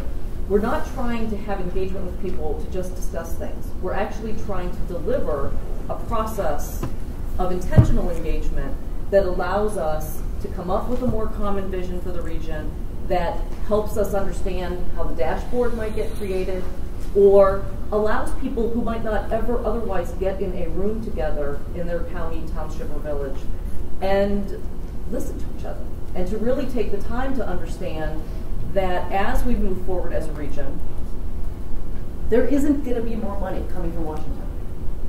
We're almost certain to be receiving less, given where the state of the budget is, the state of the deficit is. And so we're actually ahead of the curve, I think, in terms of figuring out how we work smarter together and do more with less. And the engagement process has been designed to be iterative as we move through the next 15 months. And as most of you have been hearing from us at Cobalt, we have been doing two things that absolutely need to get done before the end of this year. One is we need to execute the MPO workshops, which have been outlined on the schedule that you have in your board packet.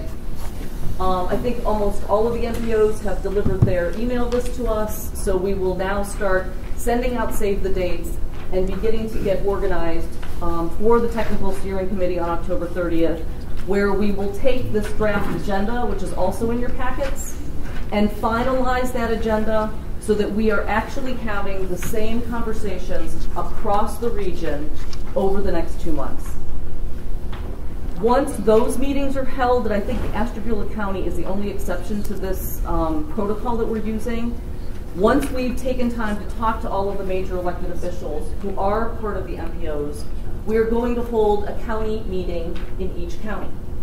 What we've been doing as we've been reaching out to you is to try to understand what is the best way to hold that meeting in your county based on the leaders who are taking responsibility for leading these conversations, based on the local conditions and dynamics.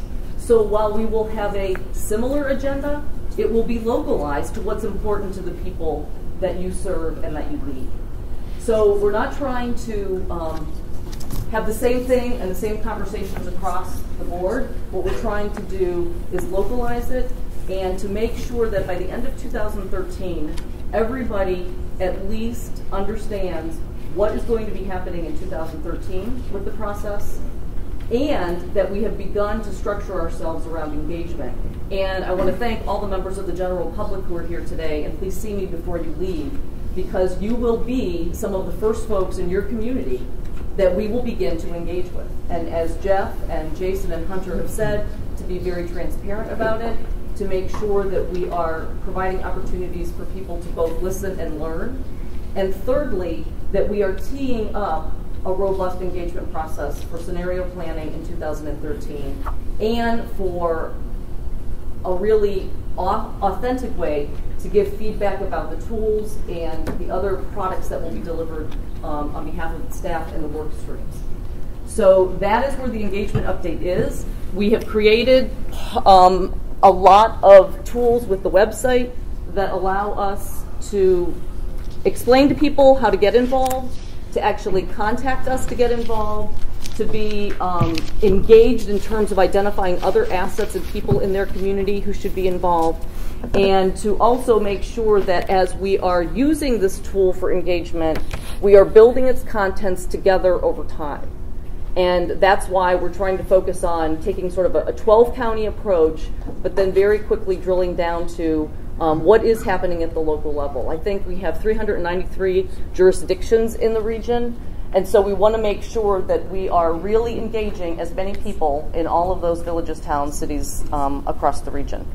The last thing that I want to say about the website is that as you go over to the calendar, and I think this actually happened here today, we have some folks from an adjacent county, Geauga Lake, even though we're sitting in Ashtabula County. We will be putting all meetings up for everyone to see, so that if you are curious about what might be happening in an adjacent county, you should feel comfortable coming to those meetings.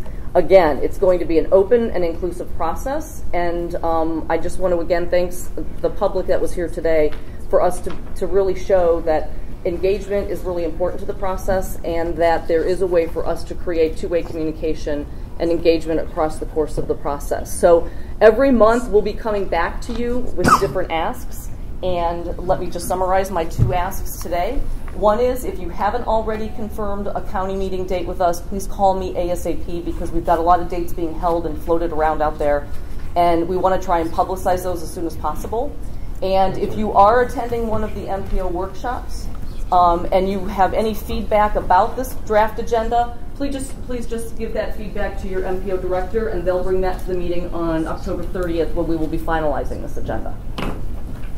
Are there any questions about where we are with engagement?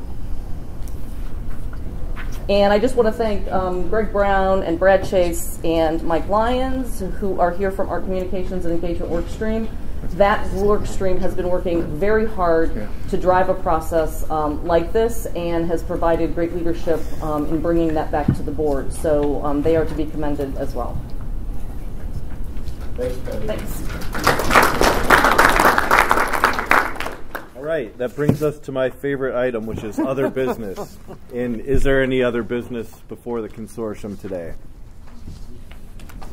Well, if not, I would like to thank all of you, both board members and those that are with us for the first time, for being patient. And I guess, Hunter, you do have one thing, so I'll turn it to you. We have a tour of the Spires Center, which was leaving 5 minutes ago, and a reception at Ferrante's Winery at 4. And I believe, Jeff, there are some flyers on the winery, so hope to see you there. Thank you again. You're adjourned.